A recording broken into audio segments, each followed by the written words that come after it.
चलो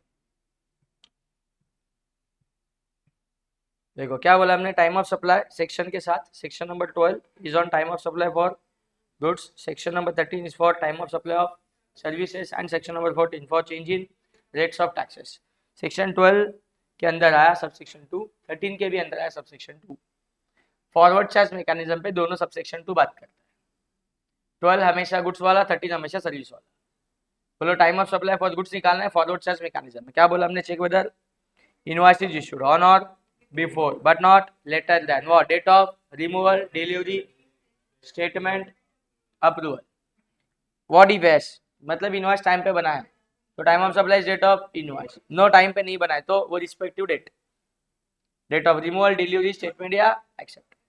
लेकिन कब देखना होता है रिमूवल का date, when movement of goods is there. Movement of goods क्या है, मैंने बोला मैं गुड्स अपने काउंटर से, अपने शॉप से, अपनी दुकान से बेच रहा हूँ एंड तुम अपनी दुकान में आके माल लेके जा रहा हो, इसको क्या बोलते हो सीधा सीधा, movement of goods. Non movement of goods ये कौन सी कैटेगरी, जहां पे as an supplier I need to provide an installation on site. On site आके तेरे को क्या करके देना पड़ेगा, मुझे इंस्टॉलेशन करके देना पड़ेगा तेरी प्रीमाइस पे। Then such goods are non movement of goods, such goods are non movement of goods. चलिए एक और एग्जांपल देता हूँ नॉन मूवमेंट ऑफ गुड्स का। समझो पहले मैंने तुम्हें एक मशीनरी ना रेंट पे दी थी, तुम्हारे अपने प्रीमाइस पे तुम वो मशीनरी लेके गए, रेंट पे उसको यूज कर लो, मैं तुमको रेंट दे रहे हो, ऐसा 1-2 साल चला एंड उसके बाद तू ही मेरे को एक दिन अप्रोच करके बोलता है यार ये मशीन मेरे को बेचोगे क्या। तो मैंने बोल दिया चल ठीक है ले लेना, इसका जो भी कंसीडरेशन हम लोग में डिसाइड हो गया तूने मेरे को दे दिया। अब मुझे बता दो जिस दिन मैंने सप्लाई किया, जिस दिन मैंने सेल किया तेरे को, सेल उस मोमेंट पे मशीन मेरे गोडाउन से, मेरे फैक्ट्री से, मेरी जगह से निकल के तेरे प्रीमाइसेस पे आई कि ऑलरेडी तेरे प्रीमाइसेस पे थी, ऑलरेडी तेरे प्रीमाइसेस में थी and we just do an agreement for sale right now, बराबर ना। सो ये वाली मशीन का भी जो आज सेल हुआ है वो मूवमेंट ऑफ गुड्स कहलाएगा कि नॉन मूवमेंट ऑफ गुड्स, बोलो non movement of goods, non movement of goods. अरे तुम्हारे प्रीमाइसेस पे था, 2 साल से यूज कर लेते, खाली मैंने आज बेचा है, बेचने के लिए फिर से जबरदस्ती वहां से उठा के मेरे दुकान में लाना पड़ेगा और फिर दिखाऊंगा ये देख बेचा। ऐसा फिजिकल एक्शन होना जरूरी है। तुम्हारे प्रीमाइसेस पे पढ़ा था there is no movement at all, so that's why such goods are non movement of goods. एक अपना बेसिक एग्जांपल बोला एसी अगर खरीदने जाते हो तो एसी घर पे आके इंस्टॉल करके जाएगा technician, so this is an example of, बोलो जल्दी, non movement of goods. What is an example of this, non movement of goods. उल्टा बताना है तो उल्टा भी नहीं याद कर लो तुम, नॉन मूवमेंट का एग्जांपल पूछता हो तो मूवमेंट बोलते हो, मूवमेंट का पूछो तो नॉन मूवमेंट बोलते हो। आगे डेट ऑफ स्टेटमेंट कब देखना होता है, when there is a continuous supply of goods, when there is a continuous supply of goods. ये क्या चीज है, तो इसके लिए एक एग्जांपल दिया मैंने, बोला कहीं बिल्डर है, बिल्डिंग बना रहा है और उसके नियर बाय लोकेशन पे वो समझो कि सीमेंट का सप्लायर को ढूंढ लिया। सो वो सीमेंट सप्लायर 2-3 साल तक लगातार सीमेंट उसको देने वाला है जब जब जरूरत पड़ेगा। So this supply is called as continuous supply of goods, क्योंकि यहाँ पे गुड्स का सेल कंटिन्यूअस बेसिस पे हो रहा है for more than 90 days, for more than 90 days. चलो ठीक है। डेट ऑफ एक्सेप्टेंस कब देखना है, when goods are sent on the approval, when goods are sent on the approval. So basically these are 4 cases, 4 types of question. कोई एक type का question रहेगा उसको पकड़ के अपने को ये चार्ट अप्लाई करना है, टाइम ऑफ सप्लाई आ जाएगा। व्हाट अबाउट सर्विसेज, यहाँ पे 30 दिन का समय इनवॉइस बनाने के लिए। बोलो check whether invoice is issued on or before but not later than, कितना बोलो 30 days from the date of completion of service, from the date of completion of service. If answer is yes, if answer is yes मतलब what yes invoice time पे बना है, 30 दिन के अंदर बना है, तो डेट ऑफ इनवॉइस और date of payment whichever is earlier. And अगर टाइम पे नहीं बनता है तो date of completion of service और date of payment whichever is earlier. Goods के क्वेश्चन में कहीं पे भी डेट ऑफ पेमेंट कंसीडर नहीं हुआ, लेकिन सर्विस के टाइम पे हमें हमेशा कंपैरिजन में क्या लेके चलना है, बोलो डेट ऑफ पेमेंट। सो जो डेट ऑफ पेमेंट तुम कंसीडर करके चल रहे हो, डेट ऑफ पेमेंट, वो क्या होता है। सो मैंने बोला अगर क्वेश्चन तुम्हें पॉइंट नंबर 6 पढ़ना है, अगर क्वेश्चन तुम्हें 2 डेट दे दे, जैसे कि बुक्स ऑफ अकाउंट में कब एंट्री मारा है पेमेंट का, या बैंक में कब एंट्री हुआ है पेमेंट का, ऐसा 2 डेट अगर मिल जाए, so date of entry in the our books of account and date of entry in the bank's books of account which is क्या कर लेंगे, अर्लियर, क्या कर देंगे अर्लियर। चलो ठीक है, डेट में अर्लियर होता है या लेटर होता है, डेट्स के अंदर हायर लोअर होता नहीं है। सो एरो को समझो, मेरा लिखने का पर्पज इज अर्लियर लिखा हुआ है, जो जल्दी वाली डेट है वो लेनी है। 7th वाला पॉइंट कल डिस्कशन में लिया नहीं, आज बता दूं। इन case of cessation of service, service वाला ही क्वेश्चन है लेकिन सर्विसेज सीज टू एग्जिस्ट, मतलब चालू कॉन्ट्रैक्ट में अगर तुमने सर्विसेज तोड़ दी, सप्लायर ने तोड़ने दो, रिसीवेंट ने तोड़ने दो, सर्विस इज नॉट कंप्लीटेड, मतलब सर्विस कमेंस हो गई लेकिन कंप्लीशन तक नहीं पहुंची, इन बिटवीन क्या हो गई, सीज हो गई। क्या हो गई बोलो, cease. So in that case cease से लेके 30 दिन का टाइम नहीं इनवॉइस बनाने के लिए, मैं जो सर्विस दे रहा हूं अगर प्रॉपर कंप्लीट कर देता तो डीओसीएस के बाद आई हैव 30 डेज का time to draw the invoice, बोलो हाँ। लेकिन in case of cessation there is no 30 days का सच टाइम लिमिट। बोलता है जिस दिन सर्विसेज सीज टू एग्जिस्ट उसी दिन पे तूने अपना सारा हिसाब किताब कर ले। मतलब in case of cessation of service, point number 7 please, क्या बोलता है, invoice is to be raised on the date services cease to exist, on the date services cease to exist. Are you clear? Okay, this is all about your forward charge mechanism. काम की चीजें बोलूं तो invoice से बात करनी थी कि इनवॉइस कब बन रहा है। गुड्स के केस में नो टाइम लिमिट, सर्विस के केस में 30 डेज का time limit, that's it. RCM की बात करूं तो यहां से पेमेंट की तरफ से लैंग्वेज बात की है, क्योंकि रिसिपेंट होता है जो जीएसटी आज भरेगा, सो रिसिपेंट के एंगल से लिखा गया है। सो बोलना check whether payment is made within 30 days from the date of invoice, from the date of invoice. And वही सर्विस के केस में साइड बाय साइड बोल check whether payment is made within 60 days from the date of invoice. यहाँ RCM में goods के case में payment के लिए 30 दिन का समय है, सर्विस के केस में 60 दिन का समय। व्हाट इफ दोनों केस में यस हुआ तो एक्चुअल डेट ऑफ पेमेंट, लेकिन गुड्स के केस में date of payment to be compared with date of receipt of goods whichever is earlier. No हुआ तो 30 दिन में पेमेंट होना था गुड्स के केस में 31st डे, 60 दिन में पेमेंट होना चाहिए था सर्विस के केस में 61st डे, लेकिन गुड्स वाला 31st day to be compared with date of receipt of goods whichever is earlier, date of receipt of goods whichever is earlier, that's it. अगर ये दिमाग में अच्छे से बैठा है ना, कोई भी क्वेश्चन सॉल्व हो जाएगा आराम से।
इसको पढ़ना है, क्वेश्चन है machine has to be supplied at site. First line itself बहुत कुछ बता रही है। Machine has to be supplied at site, machine has to be supplied at site, this is an example of non movement of goods. समझ में आ रहा है कैसे क्वेश्चन में कैसे डेटा यूज हो रहा है? This is an example of, बोलो what, non movement of goods. So mind के अंदर नॉन मूवमेंट ऑफ गुड्स वाला चार्ट आना चाहिए। It is done by sourcing various components from vendors and assembling the machine at site। और clarity आ गई, assembly हो रहा है, इंस्टॉलेशन होने वाला है, ऑन साइट होने वाला है, मतलब this is a non movement of goods, मतलब जगह पे बनाया जाएगा। Details of the various events are, so 1 2 3 4 date दे दिया, हमसे पूछ लिया टाइम ऑफ सप्लाई बताओ, क्या बताओ, टाइम ऑफ सप्लाई, ठीक है। कहीं पे भी क्वेश्चन में हिंट है कि आरसीएम का क्वेश्चन है नहीं, तो by default forward charge mechanism का क्वेश्चन, और उसमें भी गुड्स वाला क्वेश्चन। फॉरवर्ड चार्ज मैकेनिज्म का क्वेश्चन, उसमें भी गुड्स वाला क्वेश्चन। एफसीएम में गुड्स वाले क्वेश्चन में हमने बोला था कि हमें देखना पड़ता है कि इनवॉइस कब बन रहा है, और तुम्हारे हिसाब से कब बनना चाहिए, on or before of what, date of delivery, क्योंकि this is an example of non movement of goods. So हमें इस केस में डेट ऑफ डिलीवरी देखनी पड़ेगी, पहले ढूंढनी पड़ेगी, एंड इनवॉइस की डेट भी उसके साथ कंपेयर करनी पड़ेगी। सो 17 सितंबर को परचेस ऑर्डर एडवांस रुपए के साथ आया। मैं बता देता हूँ क्वेश्चन जानबूझ के कुछ भी डेटा देता, गुड्स वाला क्वेश्चन है, चार्ट सामने रखो कोई फर्क नहीं पड़ता, याद नहीं है तो, बट चार्ट का एप्लीकेशन समझ में आना चाहिए, बाद में वो याद हो जाएगा। बोलो परचेस ऑर्डर विथ एडवांस ₹50,000, यहाँ पे पेमेंट की बात की, किसकी बात की है? पेमेंट। क्या गुड्स के टाइम पे? फॉरवर्ड चार्ज मैकेनिज्म में पेमेंट का कोई रिलेवेंस था? नहीं। सो छोड़ना, ही डेट काम की नहीं, पढ़ना ही नहीं आगे। पेमेंट कब किया, कब लिखा, वो सब बताया। There is no relevance of date of payment for the goods वाला question under forward charge mechanism. Yes or no? Yes. Mind एकदम सटीक रखो कि we want date of delivery, we want date of delivery. चलो ठीक है।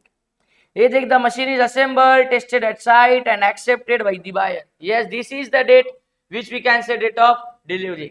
ये मत एक्सपेक्ट कर डिलीवरी बढ़ाएगा, अंडरस्टैंड कर, मशीन एट साइट तू बेचने वाला है, सो बिक गई ना, असेंबल्ड हो गई, टेस्ट भी हो गई एंड कस्टमर ने एक्सेप्ट भी कर दिया कि हाँ मेरे को चाहिए। अपना एग्जांपल याद करो, इसी टेक्नीशियन आया, फिट किया, इंस्टॉल किया, चालू करके दिया एंड चालू हो गई प्रॉपर्ली। इसका मतलब मैंने बोला ठीक है, उस दिन क्या हो गया, उस मूवमेंट पे क्या हो गया, सप्लाई टेक प्लेस। सो 20 अक्टूबर अपने लिए काम की डेट है, इसे मैं बोलता हूँ अपनी कौन सी वाली डेट, जल्दी बोलो, डेट ऑफ डिलीवरी। क्या बोलते हैं? Date of delivery. और इस डेट पे या इसके पहले, इंग्लिश में on or before this date, on or before this date क्या बनना चाहिए? इनवॉइस। सो नीचे ही लिखा है इनवॉइस वे रेज्ड ऑन 23 अक्टूबर। तो मेरा सवाल तुमसे, क्या इनवॉइस डिलीवरी के डेट के सेम डे पे या पहले बना है? नहीं बोलते हो मतलब इंग्लिश में नो, अपने चार्ट में नो वाले अर्थ में जाने का। समझ में आ रहा है उस चार्ट का एप्लीकेशन? अरे बोलो कि नहीं, इनवॉइस समय पे नहीं बना है। सो नो वाले में जाके गुड्स के केस में आंसर था डेट ऑफ डिलीवरी। क्या लेने का? Date of delivery which is 28 October. आगे 4 नवंबर को बैलेंस पेमेंट में तेल लेने गया payment. Date of payment goods के केस में काम आती नहीं है फॉरवर्ड चार्ज मैकेनिज्म में। सो 2 डेट तो काम की नहीं थी, 17 सितंबर 4 नवंबर, बची 2 डेट 20 और 23। उसमें पता किया ये एस वाले में जा रहा है कि नो वाले में, सो पता चला ये नो में गया। सो नो के केस में answer is date of delivery यानी 20 अक्टूबर। बोलो क्या ले लिया आंसर? 20 अक्टूबर। क्या ले लिया टाइम ऑफ सप्लाई का आंसर? 20 अक्टूबर। समझ में आ रहा है? तू बोलेंगे ये 12 लाख क्या लिखा है? अरे अमाउंट पे 50 का एडवांस, 11,50 बाद में मिला, इधर कोई पेमेंट का रिलेवेंस नहीं था। जो भी तेरा 12 लाख का सेल हुआ है उस पे एक ही दिन पे जीएसटी अट्रैक्ट हो गया। बोलो किस दिन पे? What is N time of supply? 28 अक्टूबर। तो फर्स्ट क्वेश्चन है, लिख के बताता हूं कि कैसे लिखोगे, कैसे प्रेजेंट करोगे। सो चाहो तो अलग अलग पॉइंट्स तुम एक्सप्लेन कर सकते हो, जैसे कि एज पर सेक्शन नंबर 31 हमने पहले इनवॉइसेस के बारे में पढ़ा था ना। बोलो अंडर फॉरवर्ड चार्ज मैकेनिज्म, बोलो under forward charge mechanism in case of goods. क्या बोला? इन case of goods invoice is to be raised on or before, या invoice is to be issued on or before, क्या बोलो, date of delivery in case of non movement of goods. अरे time of supply की सारी provision थोड़ी ना इधर explain करूंगा, इस क्वेश्चन में जो रिलेवेंट है वही लिखूंगा। ये पता चल गया मेरे को इनवॉइसिंग के बारे में, कब रेज करना चाहिए था, ऑन और बिफोर करना चाहिए था डिलीवरी के, बराबर है। तो in this case time of supply is, बोलो time of supply is date of invoice if invoice is issued on time, या above mentioned date।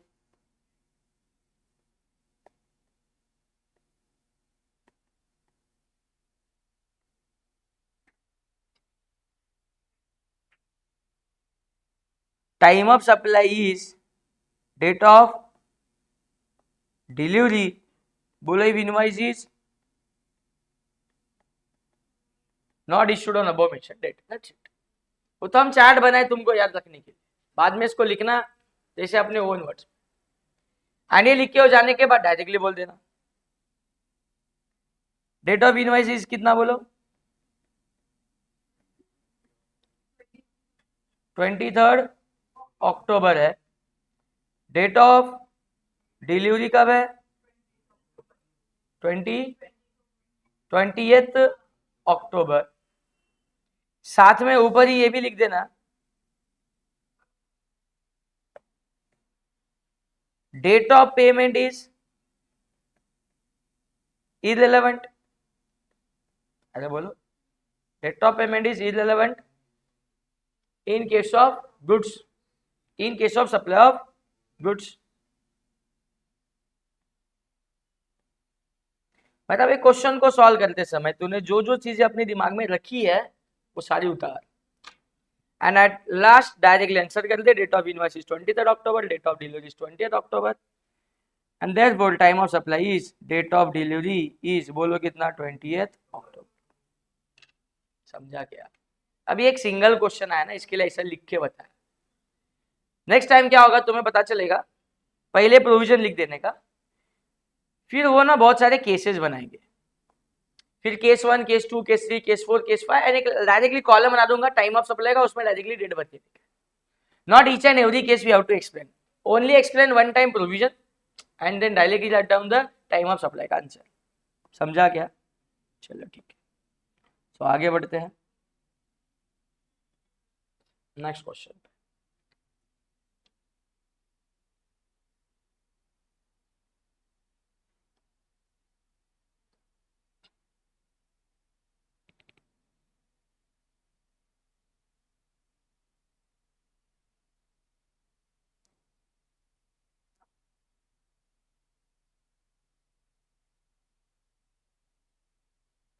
Gas is supplied by pipeline to the recipient. क्या बोला? Gas is supply by pipeline to the recipient. Supply is to be made for a period of 1 year। ये supply आने वाले 1 साल तक होते रहेगा। Monthly payments are to be made by the recipient as per the contract, and monthly तूने थोड़ा थोड़ा पेमेंट करते रहने। And the details of the payments are July 5, August 5, September 5। हर महीने में ये वाले बोले हुए तूने 2 लाख रुपए का पेमेंट किया। कितने का पेमेंट किया है? 2 लाख। बोलता है determine the time of supply for the purpose of payment of tax. समझ सकते हो तो मुझे वैरायटी बताने की कोशिश करो। कंटिन्यूअस सप्लाई ऑफ गुड्स, क्या ये? Continuous supply of goods. And हमने बोला कंटिन्यूअस सप्लाई ऑफ गुड्स की केस में उनके कुछ तो पेमेंट्स के नॉर्म्स रहेंगे। वो सीमेंट वाले का एग्जाम्पल याद आता है, जिसमें हमने बोला था कि वो चिट्ठी बना बना के क्या करेगा, टाइम टू टाइम पैसा मांगते रहेगा। सो ऐसे यहाँ पे इन्होंने क्या बोल दिया है, मंथली पेमेंट आना चाहिए एज पर दी कॉन्ट्रैक्ट। तो पेमेंट कब कब हो गया? जुलाई 5, अगस्त 5, सितंबर 5। कोई और डेट ही नहीं है क्वेश्चन में। इन तीनों में से एक टाइम ऑफ सप्लाई निकालने की कोशिश मत करना। These are 3 different transactions of 2 lakh 2 lakh 2 lakh. So July 5 का पेमेंट, तो July 5 time of supply for the month of July. August 5 time of supply, September 5 time of supply. For each 2 lakh time of supply is, बोलो जल्दी क्या? 1 साल का contract है तो 1 साल होने के बाद टाइम ऑफ सप्लाई निकालोगे क्या? नहीं, हर महीना जब जब पेमेंट होगा तब तब क्या आ जाएगा? Time of supply. क्या जाएगा? Time of supply. That's it, कुछ नहीं था क्वेश्चन।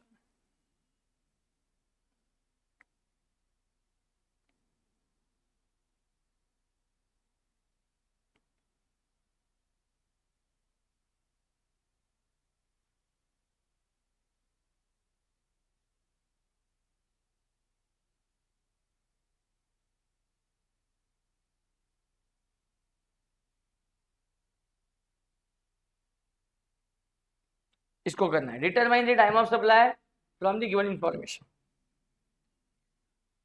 May 4, May 12, May 30, 3 अलग अलग डेट दिखाई दे रही है। अंदर भी कुछ तो डेट दिखाई दे रही है, जून 3। टाइम ऑफ सप्लाई का क्वेश्चन है, ठीक है। अब ये पता करना है कि एफसीएम का है कि आरसीएम का है, उसके बाद बोलो, उसके बाद गुड्स का है कि सर्विसेज का। फिर रिस्पेक्ट टू अपना चार्ट लगा देंगे। याद दिख रहा है supplier invoices goods goods goods goods goods goods वाला क्वेश्चन है, ठीक है। टैक्सेबल अंडर रिवर्स चार्ज, इसके लिए एक चार्ट पढ़ा के उसका एक क्वेश्चन नहीं ले सकता था। क्वेश्चन कौन से भी वैरायटी से डायरेक्टली आ जाएगा तो हमें सब कुछ मालूम होना चाहिए। इसके लिए सारी प्रोविजन एक साथ ले ली। बोलो जल्दी, गुड्स का क्वेश्चन है, आरसीएम का क्वेश्चन है, तो अपने दिमाग में पहला प्रोविजन लाओ। हमने क्या बोला है, आरसीएम के केस में इनवॉइस का डेट मैटर करता है कि पेमेंट? पेमेंट। पेमेंट होना चाहिए इनवॉइस डेट से 30 दिन के अंदर, गुड्स का क्वेश्चन है तो पेमेंट होना चाहिए 60 दिन के अंदर अगर सर्विस का क्वेश्चन है तो। फिलहाल क्वेश्चन इज ऑन गुड्स। सो ये चीजें छोटी छोटी हिंट है, पकड़ते चलो। आरसीएम वाला क्वेश्चन, गुड्स वाला क्वेश्चन। सो मुझे सबसे पहले देखना है पेमेंट। ये दिख गया मेरे को पेमेंट, कब दिख गया? मई 30। हमारी लैंग्वेज से चीजें डेटा ढूंढ लो। सो हमने बोला चेक वेदर पेमेंट, पेमेंट की डेट इज 30 में, check whether payment is made, बोलो within 30 days, within 30 days from date of invoice. Invoice की डेट ढूंढनी पड़ेगी, इनवॉइस की डेट ढूंढनी पड़ेगी। So invoice invoice invoice invoice invoice,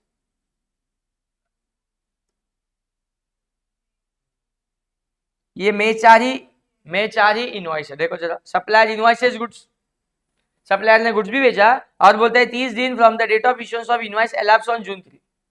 सो supplier invoices goods का मतलब होता है, सप्लायर इनवॉइसेस गुड्स का मतलब होता है गुड्स के साथ साथ इनवॉइसिंग भी हो चुकी है, बिल भी भेजा गया है। So what is date of invoice? May 4। क्या बोला है हमने, क्या बोला है हमने? डेट ऑफ इनवॉइस से लेके, यस, डेट ऑफ इनवॉइस को पकड़ो और चेक करो कि पेमेंट उसके 30 दिन के अंदर हुआ है क्या। अगर हाँ है या तो क्वेश्चन बना देगा ना वाला। इफ यस पेमेंट हुआ है 30 दिन के अंदर तो डेट ऑफ पेमेंट और date of receipt of goods which is earlier.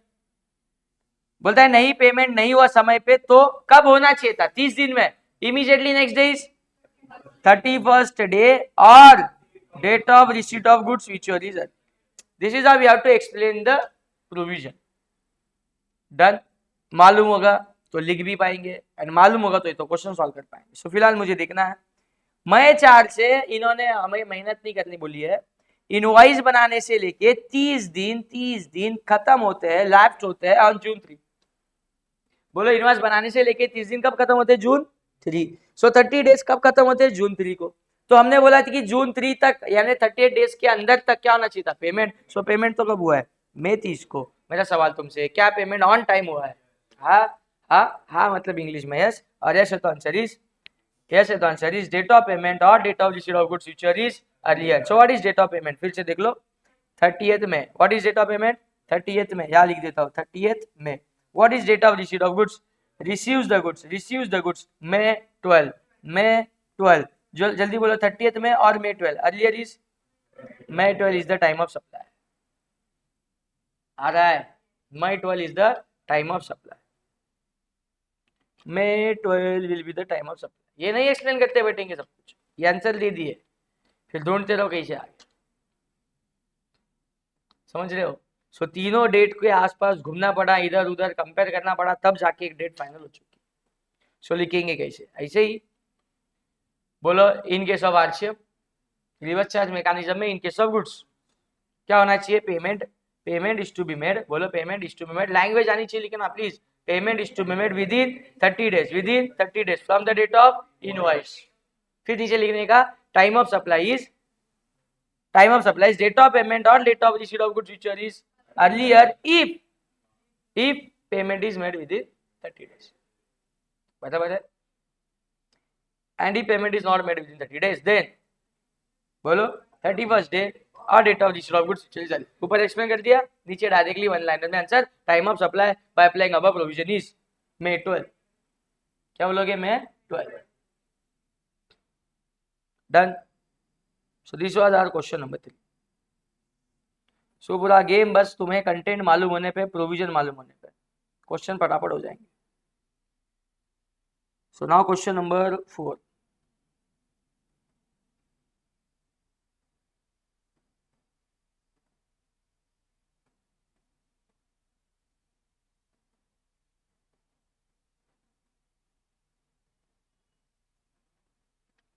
बोलो क्या लिखा? Determine the time of supply again from the given information. Same question लिया, अलग है ना? ऊपर कौन सा था? थर्ड था। ओके, फोर्थ फिर से एक बार टाइम ऑफ सप्लाई पता करने बोला है हो, हमें ढूंढना है क्वेश्चन गुड्स वाला है, हाँ गुड्स वाला है। रिवर्स चार्ज, हाँ रिवर्स चार्ज, रिवर्स चार्ज का क्वेश्चन है, गुड्स वाला क्वेश्चन है, देखना होता है पेमेंट का डेट। पहले ढूंढ लिया पेमेंट का डेट जुलाई 3। अब ये पेमेंट की डेट 30 दिन के अंदर वाली की बाहर वाली देखनी है, उसके लिए देखना पड़ेगा डेट ऑफ इनवॉइस, क्योंकि इनवॉइस से काउंट कर लेते हैं ना 30 दिन की, पेमेंट की डेट से काउंट करोगे 30 दिन के अंदर पेमेंट हुआ है क्या? मतलब जुलाई 3 से गिनोगे 30 दिन, ये पेमेंट है 30 दिन के अंदर होना चाहिए था। जुलाई 3 से 30 दिन के अंदर पेमेंट होना चाहिए था। जुलाई 3 खुद पेमेंट की डेट है। कुछ आते हैं कंफ्यूजन माइंड में, जरा खुद को पूछ लेना कि वो तुम्हारे सवाल वैलिड भी है क्या? पेमेंट की डेट से कैसे पेमेंट देखोगे 30 दिन के अंदर हुआ है क्या? कोई और डेट से देखना पड़ेगा, इनवॉइस की डेट से। कहां से? इनवॉइस की डेट से। सो ये इधर लिखा है इनवॉइसेस ऑन May 4। May 4 से मोटा मोटी 30 दिन हम भी निकालते, जून 3 दे दिया है तो वही यूज करो, काउंट मत करो, चैलेंज मत करो। जून 3 के अंदर क्या होना चाहिए था पेमेंट? भाई ने कब किया है? जुलाई 3। जुलाई 3 क्या पेमेंट टाइम पे है? नहीं बाबा, इस payment is not on time, ये payment is not on time, no में जाके आंसर इज 31st डे और date of receipt of goods which is earlier. Chart से बोलता है तुम वो आए नो वाले एरो में, तो हमने बोला 31st डे, नो वाला एरो मतलब पेमेंट टाइम पे हुआ नहीं है। 31st डे और date of receipt of goods which is earlier. So 31st day क्या है यहाँ पे? 4 जून, क्योंकि जून 30 पे तो 30 दिन खत्म होता है, जून 3 पे 30 दिन खत्म होता है। ये लिखा है 30 डेज elapsed ऑन जून 3, इसका मतलब 31st day is 4 June, June 4, June 4। And date of receipt of goods अलग से दे दी है, कितनी है? जून 12। क्या बोलो? जून 12, जून 4, जून 12। जून 4 will be the time of supply. बोलो जून 4 will be the time of, June 4 will be the time of supply. Done. This was your question number 4. Moving ahead with question number 5. Provision आ रही, कॉन्फिडेंस आएगा।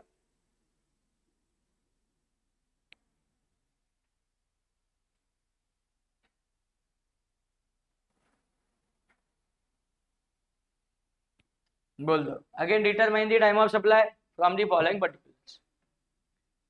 Check करना पड़ेगा forward charge mechanism का question है कि reverse charge mechanism.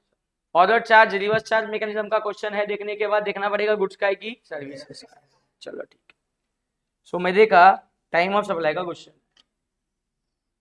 Okay. फिर booking का कन्वेंशन हॉल, ऐसा कुछ तो चल रहा है, कोई फंक्शन वंक्शन रखने का बात चल रहा है। सो हॉल बुक करना, फंक्शन रखना, is it goods? Service. Hall खरीद लिया क्या एक दिन के फंक्शन के लिए? हॉल भाड़े पे लिया, एंड भाड़े पे लेना is a service. Yes or no? Service का क्वेश्चन। अब देखना है एफसीएम है कि आरसीएम है, तो इनकी क्या बताने का इंतजार करता तू? आरसीएम के लिस्ट में ऐसा सुना था क्या? हॉल भाड़े से लेना इज टैक्सेबल अंडर आरसीएम, ये ऐसा शुरू करते हैं।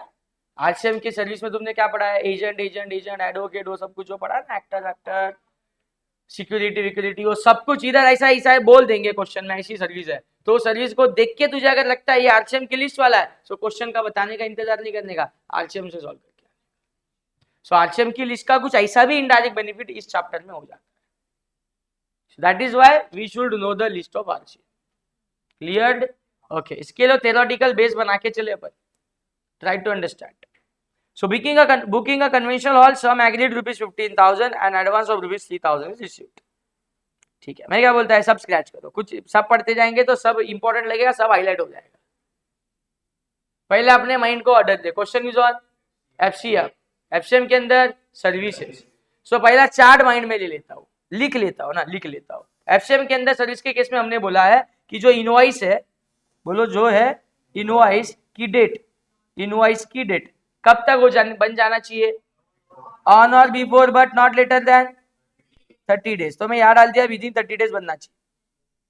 30th डे पे बना तो भी चलेगा, उसके पहले बना तो भी चलेगा, विद इन 30 डेज बनना चाहिए। कहां से? Date of completion of service. क्या बोलो? Date of completion of service. अरे सबको याद आ रहा है? Date of completion of service से लेके 30 दिन का समय ले क्या बनाने के लिए? इनवॉइस। फिर अगर बना दिया तो यस वाले एरो में, और नहीं बना दिया तो बोलो जल्दी नो वाले।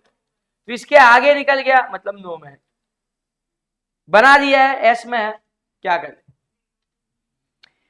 सर्विस का केस है, कंपैरिजन वाला आंसर है, एफसीएम की सर्विस है। कौन सी है बोलो? एफसीएम वाली services. So yes, if payment is with in a time, invoice is within a days, 30 days. So date of invoice or date of payment whichever is earlier.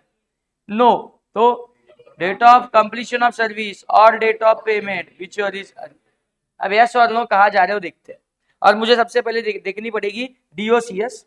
बोलो हम question से क्या ढूंढेंगे? डीओसीएस। यहाँ पे तो लिख दूंगा। फिर डीओसीएस से 30 दिन काउंट करके क्या जानी है? डेट ऑफ इनवॉइस की डेट को भी चेक करना है।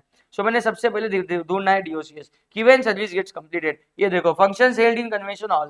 फंक्शन रखा एक दिन का रहेगा, अज्यूम करो जिस दिन फंक्शन रखा उसी दिन खत्म हो गया। सो बोलो 15 सितंबर का फंक्शन, 15 सितंबर का फंक्शन मतलब date of completion of service कितनी हो गई? 15 सितंबर।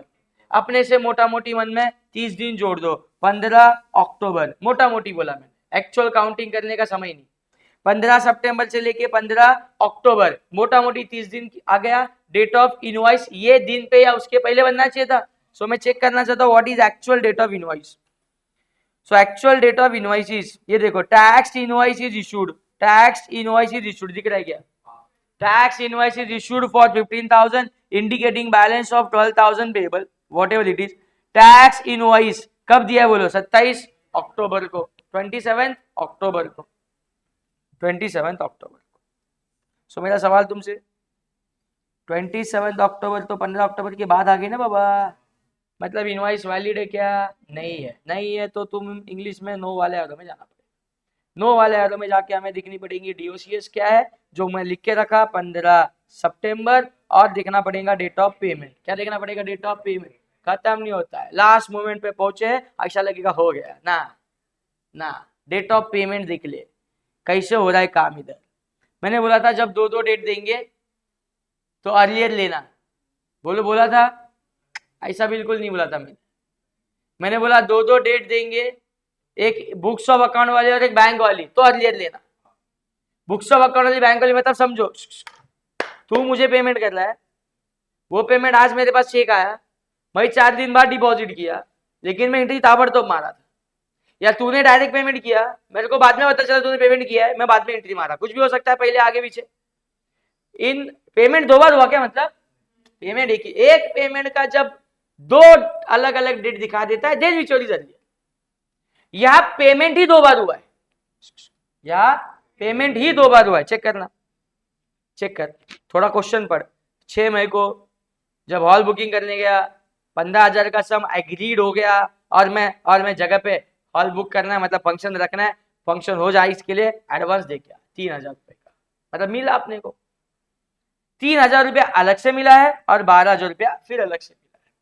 गुड्स के टाइम पे हम ध्यान ही नहीं देते थे कि पेमेंट की डेट क्या है और पेमेंट कितना हुआ है, कितने समय में हुआ है, क्योंकि पेमेंट की date was irrelevant in case of goods, but service के केस में रेलेवेंट है, कंपैरिजन में लेनी है, और दो दो डेट है। ऐसा हुआ क्या 15,000 का वन टाइम पेमेंट की 2 तारीखें दी है? नहीं, 15,000 की 2 बार पेमेंट हुआ है, एक बार 3,000, एक बार, मार्क माय वर्ड्स, 3,000 का टाइम ऑफ सप्लाई अलग आएगा, 12,000 का एक टाइम ऑफ सप्लाई अलग आएगा। अगर ये 15,000 का पेमेंट 5 बार करता है, 3 5 टाइम ऑफ सप्लाई। अगर ये 15,000 का पेमेंट वन टाइम करता, एक टाइम ऑफ सप्लाई, 4 बार करता, 4 टाइम ऑफ सप्लाई। जे बताइए जल्दी बोलो, अभी कितनी बार पेमेंट हुआ? 2 बारी में हुआ। 2 आंसर आएंगे इसके।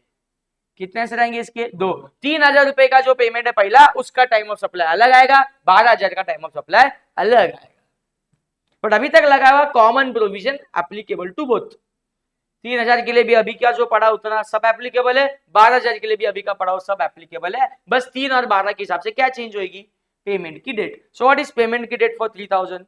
6th में। व्हाट इज पेमेंट का date for 12,000? 3rd November. So यहां से क्वेश्चन के 2 पार्ट बन जाते हैं, यहां से क्वेश्चन के 2 पार्ट बन जाते हैं। तो मैं तुम्हें क्या करता हूं, ये 2 बार चार्ट दिखा देता हूं।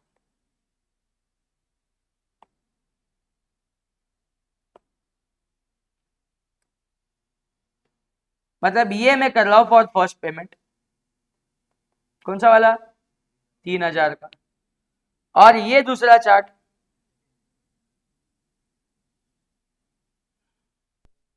इज फॉर सेकेंड पेमेंट, कितने का बोलो? बाकी सब कुछ सेम। डेट ऑफ पेमेंट क्या थी? 3000 की, 6 मई, तो याद रखने का 6 में कंपैरिजन के लिए। डेट ऑफ पेमेंट क्या थी तेरी? 12000 की, 3 नवंबर, तो सेम चार्ट के अंदर 3 नवंबर रखने का। क्या रखने का?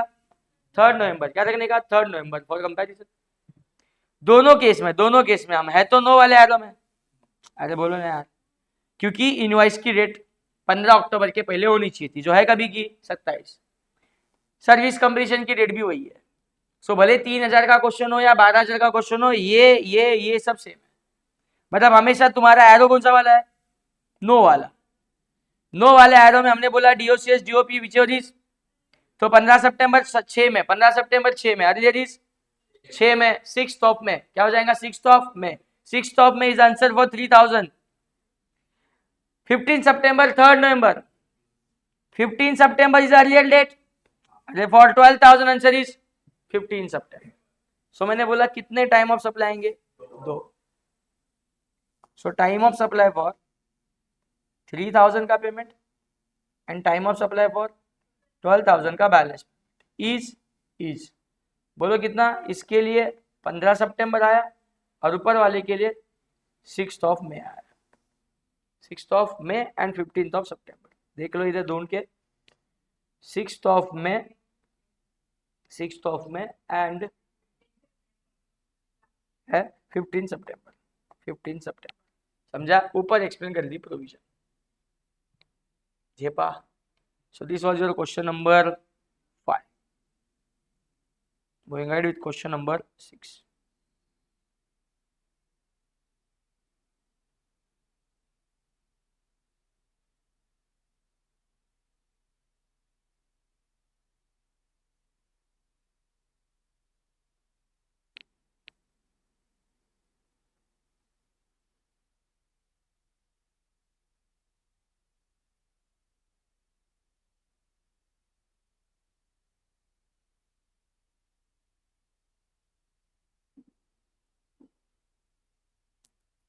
पढ़ते क्या है?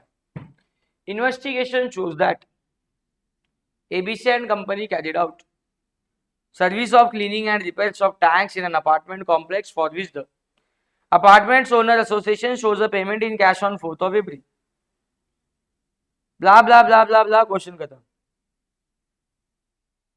Not issued invoice. ABC company have not issued invoice or entered the payment in its books of account. पूरे क्वेश्चन में डेट ही कितनी दी है रे? 1। और एक्चुअली ना रेसिडुअल केस का क्वेश्चन है, मतलब एफसीएम आरसीएम गुड सर्विसेज वो सब में नहीं बैठता। सिचुएशन पढ़ूंगा डिटेल में तो समझ आएगा। मुझे बता दो हमने क्या बोला था, हमें इनवॉइस की डेट चाहिए, हमें पेमेंट की डेट चाहिए, हमें सप्लाई की डेट चाहिए, तब जाके हम देख पाते ना कि 30 दिन में है क्या, 60 दिन में है क्या, ऑन डेट है क्या, यस है कि नो। ये सब देखने के लिए सारी डेट तो होनी चाहिए। बट प्रैक्टिकली कोई एक ऐसा ट्रांजेक्शन हो गया कि we don't have such dates, we don't have record.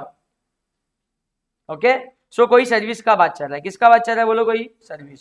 कोई सर्विस की लेन देन हुई है। हाँ हुई है। क्या हुआ? क्लीनिंग एंड रिपेयरिंग का काम करके लिया, किसी कॉम्प्लेक्स ने अपने टैंक्स साफ करके ले लिए, और उसका पेमेंट दिख रहा है कि 4 अप्रैल को हुआ। पेमेंट कब हुआ? 4 अप्रैल को। लेकिन ये वर्क कब, dates of the work are not clear from the records, मतलब कब काम दिया था, कभी कोई एडवांस दिया था क्या, कब काम दिया था, कब ये एग्रीमेंट हुआ था, किस टाइम पे उसने इनवॉइस दिया था, कब सर्विस कंप्लीट हो गई, कब टैंक की साफ सफाई होगी, ये सब बोलता है रिकॉर्ड हमारे पास अभी अवेलेबल नहीं है। सो हम क्या करें? पेमेंट हो गया उसी दिन को क्या मान लो? Time of supply. क्या मान लो? पेमेंट की डेट को क्या मान लो? Time of supply. Time of supply is 4th of April। Are you clear? That's it. तो कुछ नहीं था इसमें प्रोविजन लगाने लायक। क्वेश्चन नंबर 6 साइड में छोड़ दो, मतलब नहीं था। Question number 7।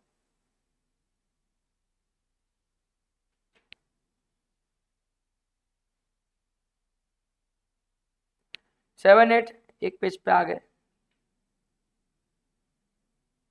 सिंपल रहेगा, देखो। Determine the time of supply from the given information, assuming that service being supply is taxable under, खुद बोल दिए चिल्ला के, ठीक है। और सर्विस बीइंग ना आरसीएम में सर्विस का क्वेश्चन, आरसीएम में सर्विस का क्वेश्चन, आरसीएम में सर्विस का क्वेश्चन है तो प्लीज प्लीज प्लीज पहले माइंड क्लियर कर लो। क्वेश्चन नंबर 7 के लिए आरसीएम में सर्विस का क्वेश्चन, तो क्या बोलते तुम? पेमेंट होना चाहिए था, पेमेंट होना चाहिए था। कौन बोलता है इनवॉइस मेड? पेमेंट होना चाहिए था। कितने दिनों में? 60 दिन में। बट ये 60 डेज का फर्स्ट डे की काउंटिंग कहां से करूं? From the date of invoice. मतलब यहां कोई अगर डेट ऑफ इनवॉइस है तो उसके 60 डेज के अंदर क्या होना चाहिए था? पेमेंट। फिर बोलेंगे हाँ हुआ है, यस, नहीं हुआ है, नो। सो डेट देख के समझना पड़ेगा। ये देखो, service provided, supplier of service issue invoice for the service provided, पूरा पढ़ लेना। Supplier of services issue invoice for the service provided, ये इनवॉइस की डेट है मई 4। कौन सी डेट है? इनवॉइस। अच्छा, एक मैं बताता, कुछ लोगों का टाइम ऑफ सप्लाई का क्वेश्चन आता है एंड प्रोविजन याद नहीं आती है, तो मई 4 अगस्त 21 दो ही डेट है ना, विच ईयर इज अर्लियर, मई 4 करके आएंगे। बट कभी कभी टाइम ऑफ सप्लाई का आंसर दी हुई डेट के अलावा कोई भलती डेट भी आ सकती, 31st डे, 61st डे, वो भी तो आता है ना आंसर। सो समझो बात को। मई 4 क्या है? इनवॉइस। कौन सा डेट है? Invoice. And payment made to the supplier of services, payment की भी डेट है अगस्त 21। मिल गया ना जो चाहिए था, मई 4 अगस्त 21, मई 4 अगस्त 21। बोलो मई 4 को क्या बनाया? इनवॉइस। मई 4 को क्या बनाया है? इनवॉइस। और पेमेंट कब हुआ है? अगस्त 21। देखना है मुझे कि 60 दिन के अंदर हुआ है क्या। मोटा मोटी 60 दिन मतलब 2 महीना पकड़ लो पहला, मई 4 से जून 4, जून 4 से जुलाई 4। अब मोटा मोटी पकड़ा है, एक आध दूसरे दिन का गैप है इसमें, क्योंकि कभी 30 का महीना, कभी 31 का है, कभी 28 का है, लेकिन महीने भर का तो गैप नहीं आएगा ना इससे। बोलो ना, मोटा मोटी सही अपना क्या आया था डेट? 7 जुलाई। क्या पेमेंट समय पे हुआ है? नहीं, अगस्त में चला गया पेमेंट। तो ये आंसर नहीं बोलते हिंदी में, मतलब इंग्लिश में no. So now what is an answer? No के केस में अपना आंसर इज। अब ठीक से काउंट करना पड़ेगा क्योंकि जरूरत पड़ रही है ना। 61st डे, यस में जाता तो मैं 61st डे क्यों निकालता ना, इसके लिए पहले मोटा मोटी चेक किया कर। 61st डे और कुछ नहीं, सर्विस का क्वेश्चन है, आरसीएम है, तो स्ट्रेट फॉरवर्ड आंसर है 61st डे। 61st day. अब ठीक से काउंटिंग, ठीक से काउंटिंग। मई 4, मई महीना, जून महीना, जुलाई। मई का 4 मतलब 4 दिन छोड़ दो, 5 से काउंटिंग। 31 का महीना है, जान फेब मार्च अप्रैल मई, हो 31 का महीना। 31 में से 4 हटा दो, बचे कितने? 27। कितने बचे बोलो? 27। हमें चाहिए 61st डे। दो बार क्यों लिखा है पता चलेगा। जून में 30, 27 में 30 ऐड करके इधर लिखा 57। लिखा था कभी मैथ्स में बचपन में, क्यूमुलेटिव का कॉलम बना रहे हैं। हमें 61 तक पहुंचना है। 61 तक पहुंचने के लिए सिर्फ कितने जोड़ने पड़ेंगे मेरे को? 58, 59, 60 एंड 61। कितने दिन जोड़ने पड़ेंगे? 4। सो 4 जुलाई is 61st day. 4 July is 61st day, क्योंकि 60 दिन में पेमेंट होना चाहिए, लेकिन आंसर तो 61st वाला डे लेना है। सो बोलो 4 जुलाई इज द आंसर। मोटा मोटी भी 4 जुलाई आया था, बट एक आध दूसरे दिन का आगे पीछे हो सकता है। सो प्रॉपर आंसर बोलो जल्दी, what? 4 July, July 4। So answer for question number 7 is July 4। Done. कैसे निकाला है? आगे question number 8। Determine the time of supply. Again, German company issues email informing its associate that ABC of the cost of technical services provided to it which was recorded in ABC books on May 1 whatever। ये जो पूरी कहानी है वो क्या बयां कर दिया, जल्दी बता दो। किसी कंपनी ने किसी कंपनी को मेल भेजा, ईमेल भेजना, व्हाट? कंफर्मिंग कि हमने ये काम किया, इसका इतना इतना कॉस्ट हुआ, इसका इतना इतना कॉस्ट हुआ। मतलब that email is just like a invoice. वो ईमेल इनवॉइस का काम कर रहा है। किसका काम कर रहा है? इनवॉइस का। ओके। एक एसोसिएट एंटरप्राइजेस ने, एक जर्मन कंपनी अपने एसोसिएट एंटरप्राइज को क्या कर रही है? ईमेल भेज रही है for the cost of technical services which was recorded in ABC limited books on May 1। जो यहाँ की company ABC company, ABC limited, उसके बुक्स में A1 पे लिखा हुआ है, रिकॉर्ड कब हुआ है वो लिखा। ABC transfer the amount, ABC transfers the amount to the account of the German company and बाद में पेमेंट हो गया।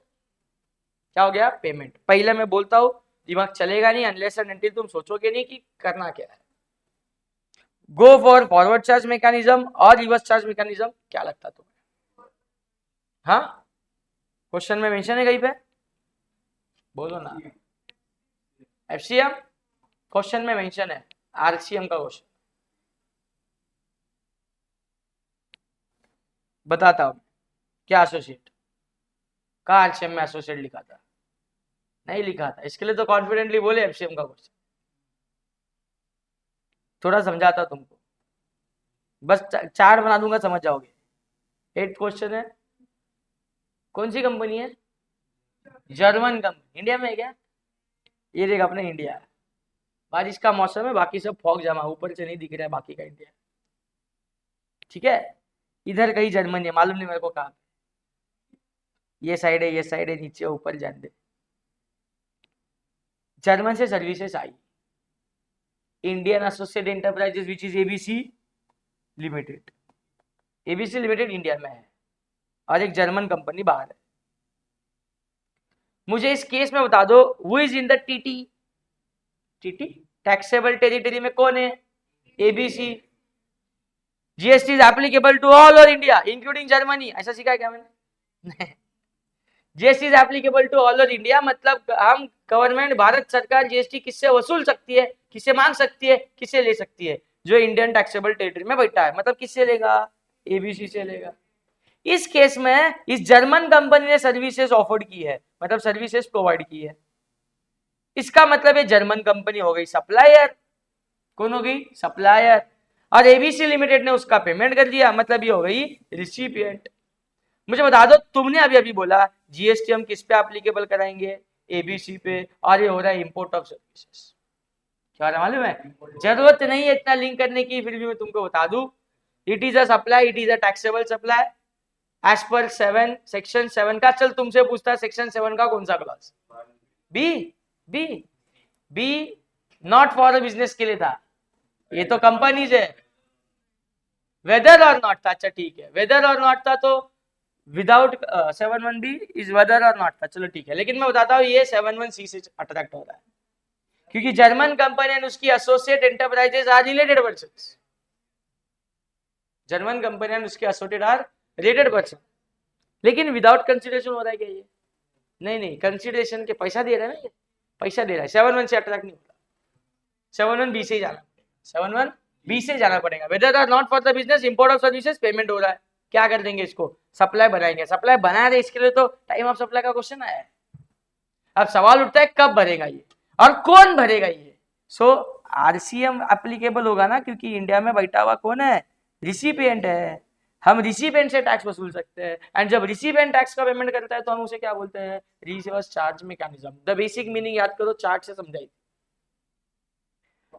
सो क्वेश्चन ने इस तरीके से हमें ये बनाया है कि हम एफसीएम की प्रोविजन लगा देंगे, but we have to apply the RCM. So अगर ये दिमाग में आया है आरसीएम है, तो आरसीएम में सर्विसेज वाला चार्ट याद कर, जिसमें हमने बोला कि हम पेमेंट देखेंगे। क्या देखेंगे? पेमेंट कितने दिन में हुआ है, क्या 60 डेज में हुआ है क्या? अगर इसको नॉर्मल क्वेश्चन समझ बैठोगे तो 30 दिन से चेक करोगे, 30 दिन से चेक करोगे तो आंसर अकॉर्डिंगली रॉन्ग चला जाएगा, मतलब यस वाला आंसर भी नो हो जाएगा। Try to understand. पेमेंट होना चाहिए 60 दिन में, कहां से? Date of invoice. सब क्लैरिटी आ रही है कि मेरे को इनवॉइस की डेट पहले देखनी पड़ेगी, 60 दिन काउंट करके पेमेंट की डेट यहाँ पे लिख, दोनों डेट यहाँ पे रख के फिर चेक कर लेते हैं। So what is date of invoice over here? May 4। What is date of payment over here? July 2। बोलो ना, May 4 आणि July 2। ये इनवॉइस और ये हो गई तुम्हारी डेट ऑफ पेमेंट। May 4 से मोटा मोटी 60 दिन मतलब 2 महीना गिनू तो June 4 July 4, ऐसे 1-2 दिन के आसपास आए तो थोड़ा ठीक से गिनते हैं। अभी अभी गिना था शायद हमने, May 4 को लेके, May 4 को लेके July 4 तक 61st डे हो जाते हैं, मतलब 3 जुलाई तक 60 दिन। July 4 तक 61 मतलब 3 जुलाई तक 60, 3 जुलाई तक 60, मतलब ये पेमेंट तो जुलाई 2 में कर दिया। अगर पेमेंट जुलाई 2 को कर दिया मतलब पेमेंट टाइम पे किया, हाँ किया, हाँ किया। आरसीएम के केस में, आरसीएम के केस में सर्विस का क्वेश्चन, पेमेंट टाइम पे किया तो यस पेमेंट टाइम पे हुआ है तो डेट ऑफ पेमेंट, नहीं होता तो 61st day. So date of payment is July 2 is the time of supply.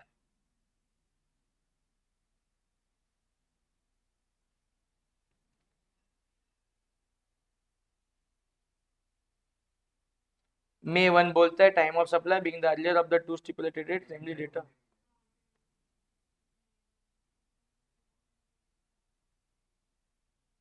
May 1 क्या है? Cost of technical services provided to it which was recorded in the ABC books on May 1st. First May को service मिली है,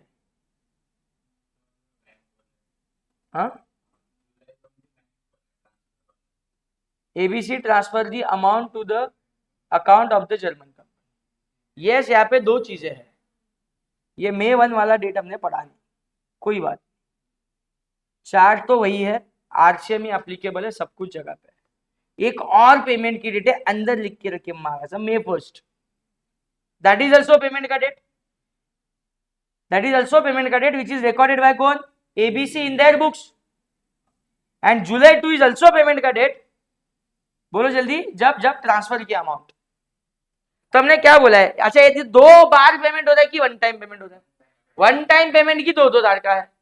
one time payment की जब 2 date रहेंगी तो हम बोलते हैं बुक्स ऑफ अकाउंट की एंट्री की डेट और बैंक वाली एंट्री की date which is earlier. So यहाँ पे ऐसा नहीं, date of payment is not not not not not, किधर गया जुलाई 2 कहाँ लिखा? जुलाई 2 नहीं, जुलाई 2 लिखना ही नहीं है हमें। क्या लिखना था? डेट ऑफ पेमेंट 2 दी हुई है, एक जुलाई 2 थी और एक May 1। May 1 is an books of account वाली डेट और जुलाई 2 इज अ बैंक वाली ट्रांसफर की डेट। इसमें से पहले एक फाइनल कर, अर्लियर इज May 1, May 1 हो जाएगा तेरा डेट ऑफ पेमेंट, May 1 हो गया डेट ऑफ पेमेंट। सो क्या पेमेंट 60 दिन के अंदर हुआ है? हो, अरे हुआ है ना, हुआ है तो answer is date of payment, यानी आंसर इज May 1। जेपा गया, बोलो क्वेश्चन नंबर कौन सा था ये? 8। एंड कौन सा चीज एप्लीकेबल वो भी समझ में आ रहा है क्या? RCM is applicable. Indirectly question ने कुछ ऐसा डेटा लिख के दिया है कि हमें आरसीएम अप्लाई करना पड़ रहा है। आगे बढ़ते हैं, कौन सा क्वेश्चन नंबर था? 8 था ना, अभी हुआ वो।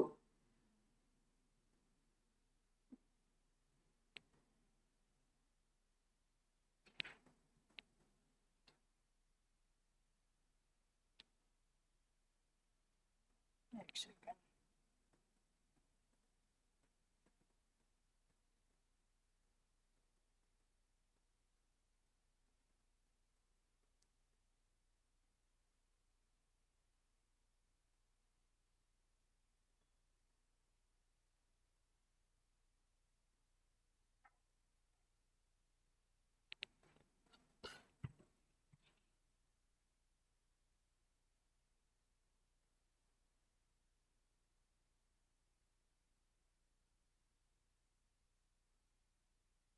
चलो एक और क्वेश्चन आ रहा है एडिशनल क्वेश्चन में से।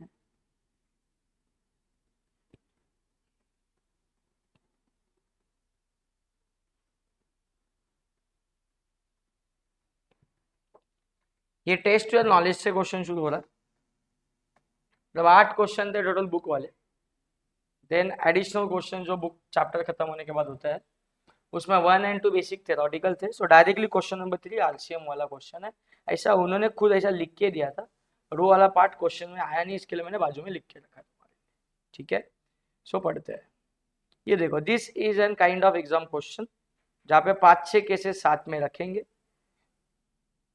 एंड हमें आंसर करके आना है, ओके? पहला माइंड सेट कर लो, question is on RCM. So if question is on RCM तो देखना पड़ेगा गुड्स की सर्विस, तो कॉलम के हेडिंग में दिख रहा है goods goods goods, date of receipt of, date of payment by the recipient of goods, तो ये गुड्स वाला क्वेश्चन। सो एक ही बार प्रोविजन दिमाग में ले लो एंड काम खत्म कर दो। बोलो, in case of RCM mechanism में गुड्स वाला क्वेश्चन, विदाउट इंग्लिश लिखे टाइमलाइन से समझा दूं तो, या पेमेंट की डेट देखनी है, बोलो कौन सी डेट देखनी है, पेमेंट, जो कितने समय में होना चाहिए, बट कौन से डेट से, invoice. So every time we have to apply this chart. Invoice की डेट यहाँ लिखूंगा और पेमेंट की डेट चेक करूंगा। इनवॉइस की डेट से पेमेंट की डेट 30 दिन के अंदर होनी चाहिए। इनवॉइस की डेट पेमेंट की डेट से 30 दिन के अंदर होनी चाहिए। किसी केस में अगर मुझे दिखी हाँ है, किसी केस में अगर हमें दिखी कि हाँ पेमेंट डेट इनवॉइस की डेट के अंदर है, यस दिखा, तो आंसर आरसीएम में गुड्स से बोलो ना, आंसर कंपैरिजन करके है, क्या है answer, date of payment, date of receipt of goods which is earlier. Second ही लेक्चर है, याद नहीं है, मैं बोलता हूँ नोटबुक खोल के चार्ट सामने रखो, आज एप्लीकेशन सीखो, how to apply that chart.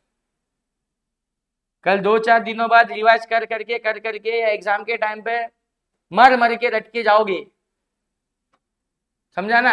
अभी थोड़ा घंटाला करेंगे, बाद में तो रट के जाना है पास होने के लिए, लेकिन तब पता रहेगा कि चार्ट रट गया लेकिन माँ कसम अप्लाई नहीं करने आ रहा। सो ये सही मोमेंट है एप्लीकेशन सीखने का, try to understand.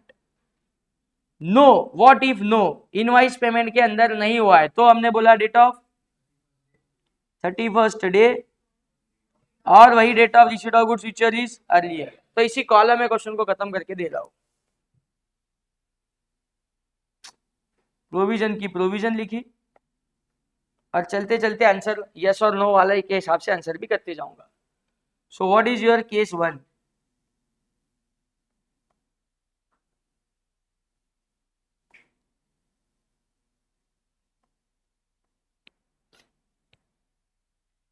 Date of receipt of goods July 1, अभी काम की नहीं है, अभी काम की नहीं है, पहले काम की नहीं। पहले मेरे को देखो लाइन से कौन सी डेट चाहिए, इनवॉइस के बाद कौन सी चाहिए, पेमेंट। ये दो डेट मिल गई। August 10 is the date of payment and date of issue of invoice by the supplier of goods June 29। अब ये सारी केसेस है, सबका यही कॉलम हेडिंग है ना, तो सबका डेट ऑफ पेमेंट मिल गया ना मेरे को। दो केसेस साथ साथ में करूं क्या, ऐसे बोलना ये दोनों साथ साथ में करूं क्या। दोनों केस में इनवॉइस की डेट क्या लेनी है, जून 29। दोनों केस में इनवॉइस की डेट क्या लेनी है, जून 29। इधर लिखा 29 जून, 29 जून। दोनों केस में पेमेंट की डेट अलग अलग है, एक बार 10 अगस्त, एक बार 25 जून। बोलो 10 अगस्त और 25 जून। तुम बोलो 29 जून से मोटा मोटी 30 दिन जुलाई आता, 29 जुलाई आता, 30 जुलाई, एक दो दिन आगे पीछे, ये तो 10 अगस्त चला गया। मतलब ये यस वाले में जाएगा कि नो वाले में, यस वाले में डैश किया मैंने, कि तुम्हें समझाने के लिए लिख रहा हूं। नो वाले के हिसाब से answer is 31st day, date of receipt of goods is earlier. So actual 31st day हमें निकालना पड़ेगा। कहां से एक्चुअल 31st निकालना पड़ेगा, 29 जून से। सो 29 जून का 29 छोड़, जून में कितने दिन, 30। सो जून के 30, जून के 30 में से 29 जा चुके, जून का एक ही, जुलाई का रुकना, हमें 31st डे चाहिए ना, अरे डे कौन सा चाहिए, 31st इधर होने के लिए इधर 30 दिन जोड़ने पड़ेंगे ना। सो जुलाई के 30 दिन मतलब ही 30वां दिन, जुलाई का 30वां दिन मतलब 30 जुलाई, 30 जुलाई, बोलो कौन सा आ गई, 30 जुलाई को 31st डे है। और date of receipt of goods question में दिया है जुलाई 1, क्या बोला है, जुलाई 1 विच इज अर्लियर। कौन सा है earlier, is the time of supply for case 1, core application of the provisions. समझ रहे हैं। 29 जून से 25 जून में पेमेंट है, 29 जून के पहले ही पेमेंट है। अरे अच्छा है, विद इन टाइम है, यस और नो, यस वाला एरो में, कौन सा वाला एरो में, यस। नो में डैश कर लाया, कॉलम से पढ़ो इसको, नो में dash, yes payment is on time. तो answer is date of payment, date of payment is 25 June. और date of receipt of goods, date of receipt of goods is July 1, 25 June 1 July, earlier is 25 June is the time of supply. बोलो ना 25 जून, महीना भी देखो 25 और एक बस देखो मत, 25 June is the time of supply. So case 2 का 25 जून, केस 1 का 1 June. This is your answer. ठीक है। थर्ड केस, अंदर पढ़ना ठीक से, मुझे बताना कितना याद है तुमको देखना है। पार्ट पेमेंट जून 30 को हुआ है, बैलेंस पेमेंट जुलाई 20 को हुआ है। एक पेमेंट की 2 तारीख दी है कि 2 बार ही पेमेंट हुआ है। अगर पेमेंट ही 2 बार हुआ है तो टाइम ऑफ सप्लाई भी 2 आएंगे, 2 आएंगे। लेकिन नेक्स्ट केस इमीडिएटली पढ़ो ना, फोर्थ वाली, payment is entered in the books of account on June 28, लेकिन रिसिपेंट के बैंक में जून 30। ये भी 2 पेमेंट हुए क्या? एक पेमेंट की तारीख 2 दी है, तो इसमें से टाइम ऑफ सप्लाई 2 निकलेंगे क्या? 1 निकलेंगे। ये कंफ्यूजन है बहुत बड़ा मार्केट में, जल्दी बोलो झेप रहा है क्या? पेमेंट ही 2 बार हुआ है, 2 टाइम ऑफ सप्लाई, लेकिन एक बारी पेमेंट की 2 अलग अलग डेट दी है, तो एक ही टाइम ऑफ सप्लाई। और इस केस में अभी फाइनल करता है ना, जून 28 जून 30, इसमें से अर्लियर कौन सा है? तो ये सब तेल लेने गया, जून 28 सब, सिर्फ जून 28 पेमेंट की डेट लेके चलो, पहले उसमें से काट ले, कंफ्यूजन दूर करो जितना हो सके। और यहाँ पे 30 जून का एक पार्ट पेमेंट है, 20 जुलाई का एक पार्ट पेमेंट, यहाँ पे दोनों कंसीडर करने पड़ेंगे, क्योंकि एक बार जून 30 के हिसाब से टाइम सप्लाई निकलेगा, एक बार जुलाई 20 के हिसाब से टाइम ऑफ सप्लाई निकलेगा। यहाँ 2 आंसर आने वाले टाइम ऑफ सप्लाई के। कितने आंसर आएंगे? 2। यहाँ एक ही आंसर आएगा टाइम ऑफ सप्लाई का। समझ में आ रहा है क्या? ठीक है, दोनों केस पढ़ लो, या फिफ्थ केस को भी पढ़ लो। यहाँ पे भी पेमेंट बुक्स ऑफ अकाउंट में 30 जून, रिसिपेंट के बुक्स में 26 जून। दो टाइम ऑफ सप्लाई आएंगे कि एक ही आएंगे? एक ही आएगा, क्योंकि एक ही बार पेमेंट हुआ है, बस 2 बार एंट्री है। बोलो ना, इन दोनों में से विच वन इज अर्लियर? ये मैं जो हाईलाइट कर रहा हूँ टाइम ऑफ सप्लाई का आंसर नहीं है बाबा, ये कौन सा आंसर है? इसको डेट ऑफ पेमेंट लेना है। क्या लेना है? Date of payment. यहाँ पे एक टाइम ऑफ सप्लाई की 2, एक ही टाइम ऑफ सप्लाई आ रहा है। कर लो फटाफट, बोलो। फिर से एक बार अपने पैरामीटर में बिठा देता हूँ। इनवाइस की डेट 29 जून, बोलो इनवाइस की डेट 29 जून। थर्ड केस के लिए लिख लेता हूँ शांति से। केस 3, इनवाइस की डेट 29 जून, 29 जून। 2 बार क्यों लिख रहा है? 2 टाइम ऑफ सप्लाई ना, 2 टाइम ऑफ सप्लाई ना, 2 बार पेमेंट था ना, 2 बार अपना जो भी प्रोविजन है अप्लाई कर। दोनों बार मैंने लिखा जून 29। ठीक है, पार्ट पेमेंट की डेट आ गई, एक बार 30 जून और एक बार जुलाई 20। सो एक बार मैं पेमेंट की डेट लिख रहा हूं, बोलो क्या लिखूं? 30 जून, और एक बारी के लिए 28 जुलाई। 2 टाइम ऑफ सप्लाई निकलेंगे। अब देख रहा हूं 29 जून 30 जून, पेमेंट विद इन 30 डेज हुआ है क्या? हाँ, एक दिन में हो गया। हाँ बोलता है मतलब इंग्लिश में यस बोलता ना, हाँ मतलब इंग्लिश में यस। तो यस वाली प्रोविजन क्या थी? यस वाली प्रोविजन डेट ऑफ पेमेंट और date of receipt of goods future is earlier. लिख लेना डेट ऑफ पेमेंट 30 जून। चेक कर लेना क्वेश्चन से, date of receipt of goods जुलाई 5, जुलाई 1। थर्ड क्वेश्चन चल रहा है, फोर्थ देख रहे हैं, जुलाई 1, 1 जुलाई। विच ईयर इज क्या है? Earlier. 30 June is the answer. अरे आ रहा अप्लाई करना। सेकंड, 29 जून से लेके 28 जुलाई को पेमेंट हुआ, टाइम पे हुआ? हाँ, ये भी टाइम पे हुआ है, चेक करो, ये भी टाइम पे हुआ है। 29 जून से लेके 20 जुलाई है, मोटा मोटी 29 जुलाई होता तेरा 30 दिन। So yes, this is also on time. So बोलो once again, date of payment is 28 July और date of receipt of goods is 1 July. Earlier is 1 July. बोलो क्या आ जाएगा आंसर? 1 जुलाई। जेपा। ठीक है, केस 3। केस 4, केस 4, ये काटा काटी करके एक डेट फाइनल कर दिया। बोलो जून 28, अभी लिख देता हूं जून 28, जून 28 और इनवॉइस की डेट जून 1। इनवॉइस की डेट बोलो क्या है? जून 1, 1 जून इनवॉइस, और 28 ना, 28 जून का पेमेंट। 1 जून का इनवॉइस, 28 जून का पेमेंट दिख रहा है, 28 दिन के अंदर पेमेंट है, मतलब yes payment is on time. E payment is on time, E payment is on time. Yes वाले एरो में जाके बोलो प्रोविजन डेट ऑफ पेमेंट यानी 28 जून और date of receipt of goods 5 जुलाई है। बोलो क्या है? Date of receipt of goods case 4 के लिए 5 जुलाई, विच इज अर्लियर। सो जून 28 और 5 July, earlier is 28 June is the answer. अरे झेप रहा है। केस नंबर 4 खत्म। Then case number 5।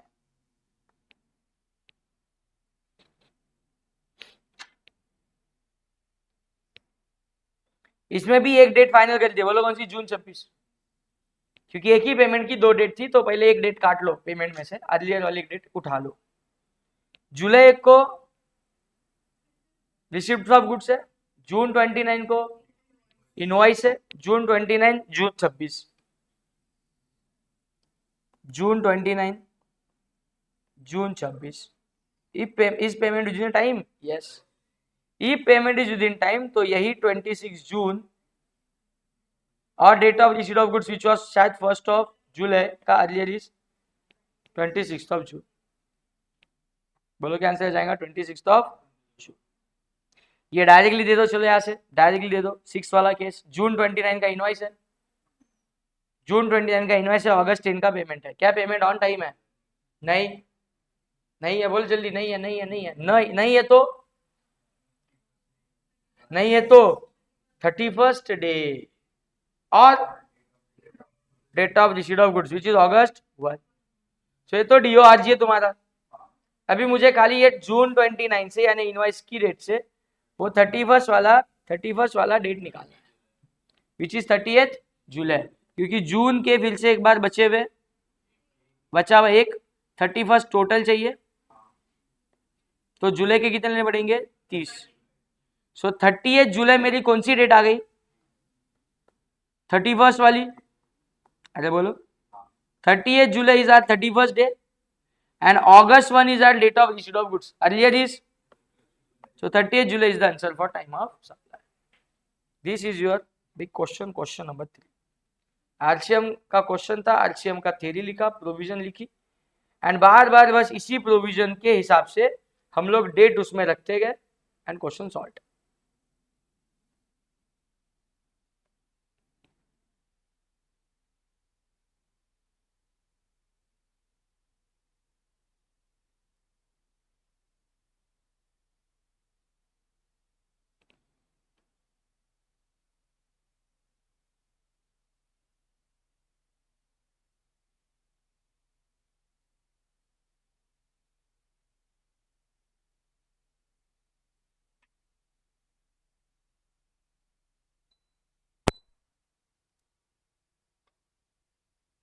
Okay.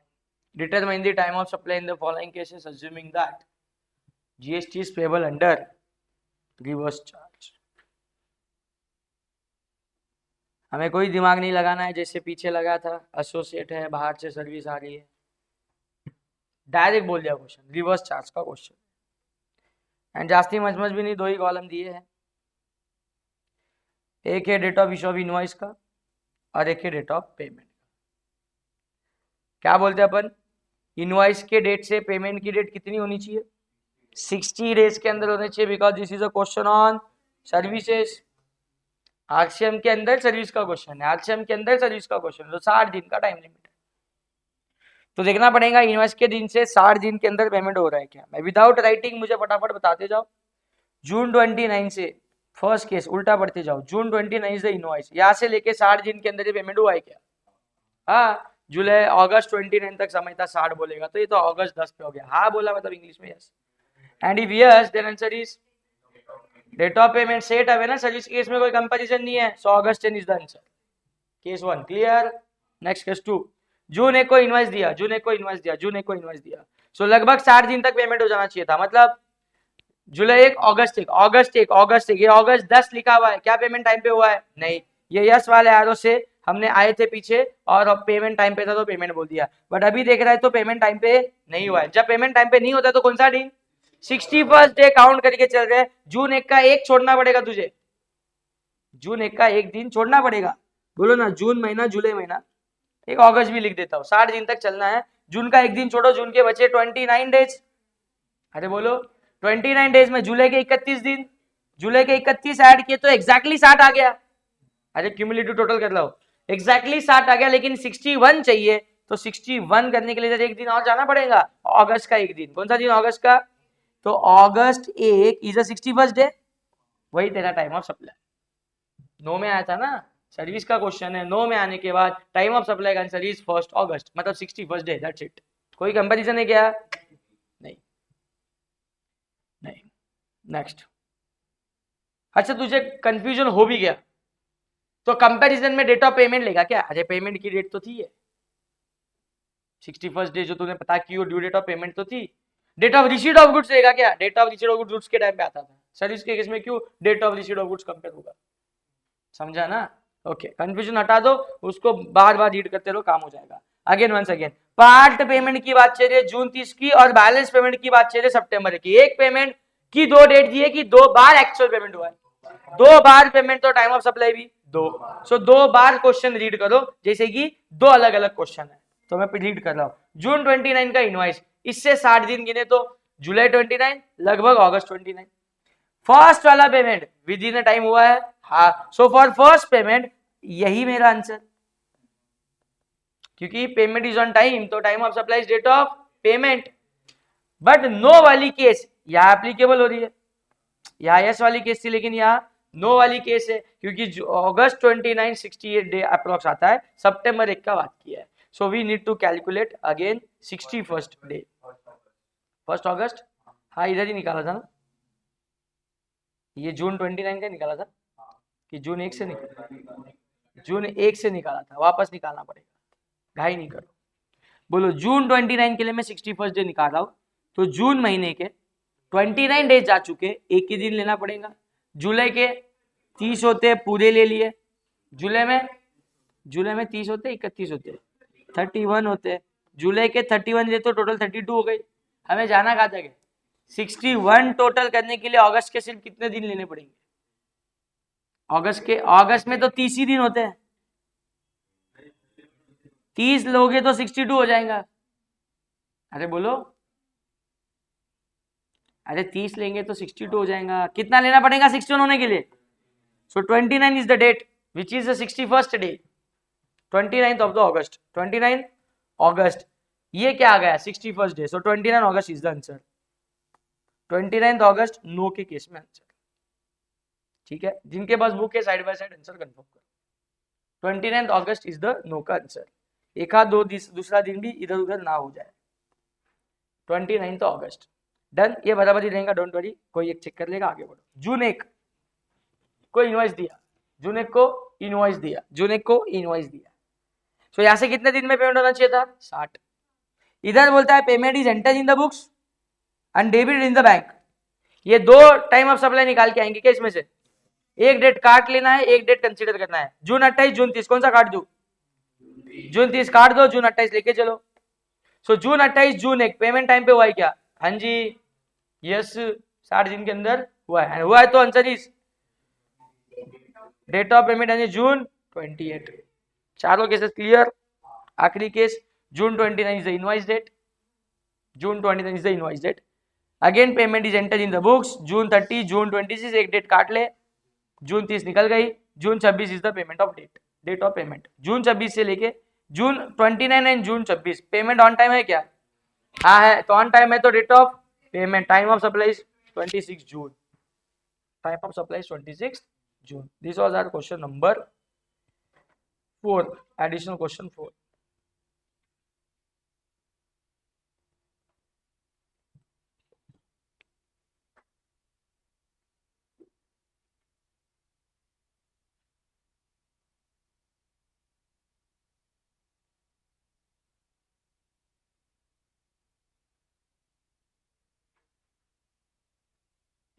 Question number 5 paragraph form में आ गया, केस बेस नहीं है, सिंगल क्वेश्चन।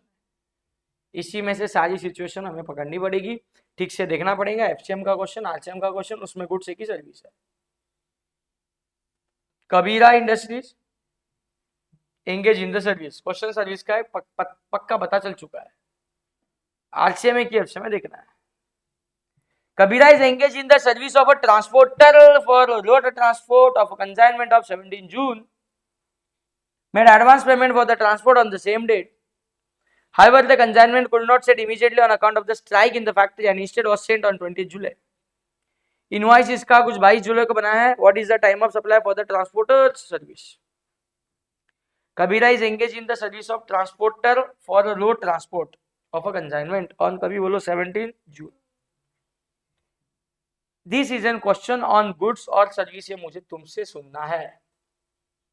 सर्विस क्वेश्चन ने जानबूझ के कंसाइनमेंट यानी कंसाइनमेंट ऑफ गुड्स पहुंच नहीं पाया, तो कभी पहुंचना था कभी पहुंचा, बोलता है स्ट्राइक फैक्ट्री की वजह से ये सेंट हो गया 20 जुलाई को। गुड्स पहुंचा 20 जुलाई को मतलब सर्विस कंप्लीट हो गई 20 जुलाई को। हमें गुड्स के एंगल से पढ़ना है क्वेश्चन को कि सर्विस सर्विस। ये ट्रांसपोर्टर है, बोलता है time of supply of the transporter service. पढ़ाई कहीं तो GTA Kabira industries limited transporter for low transport of consignment on 17 June. Recipient है कबीरा इंडस्ट्रीज लिमिटेड, किसी रोड ट्रांसपोर्टर से सर्विसेज ले रहा है ट्रांसपोर्टेशन की, किसी रोड ट्रांसपोर्टर से क्या ले रहा है, सर्विसेज ले रहा है ट्रांसपोर्टेशन। तो ये जो इंडस्ट्रीज लिमिटेड है कबीरा, ये सर्विस लेने वाला है, मतलब कबीरा इंडस्ट्रीज लिमिटेड कौन है, रिसिपिएंट। अरे बोलो कौन है अपना, रिसिपिएंट। उसने अवेल की है कोई रोड ट्रांसपोर्ट सर्विसेज, तो कोई ट्रांसपोर्टर रहेगा, जीटीए रहेगा, कौन रहेगा, जीटीए। तो जल्दी बोलो, जीटीए सर्विसेज अवेल्ड करने वाला बंदा क्या करता है, आरसीएम बेसिस पे टैक्स भरता है।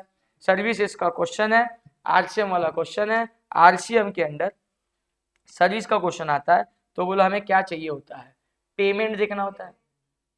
पेमेंट देखना होता है कितने दिन में होना चाहिए, 60 डेज में होना चाहिए। कहाँ से, डेट ऑफ इनवॉइस। तो सब तेल लेने गई डेट, बस 2 डेट तुमने ढूंढनी है, कौन सी, इनवॉइस आनी पेमेंट, इनवॉइस आनी पेमेंट, इनवॉइस आनी पेमेंट। चलो ठीक है, हाईलाइट बस उसी को करूंगा जो मेरे को काम का मिलेगा। एक एडवांस पेमेंट की डेट मिली 17 जून,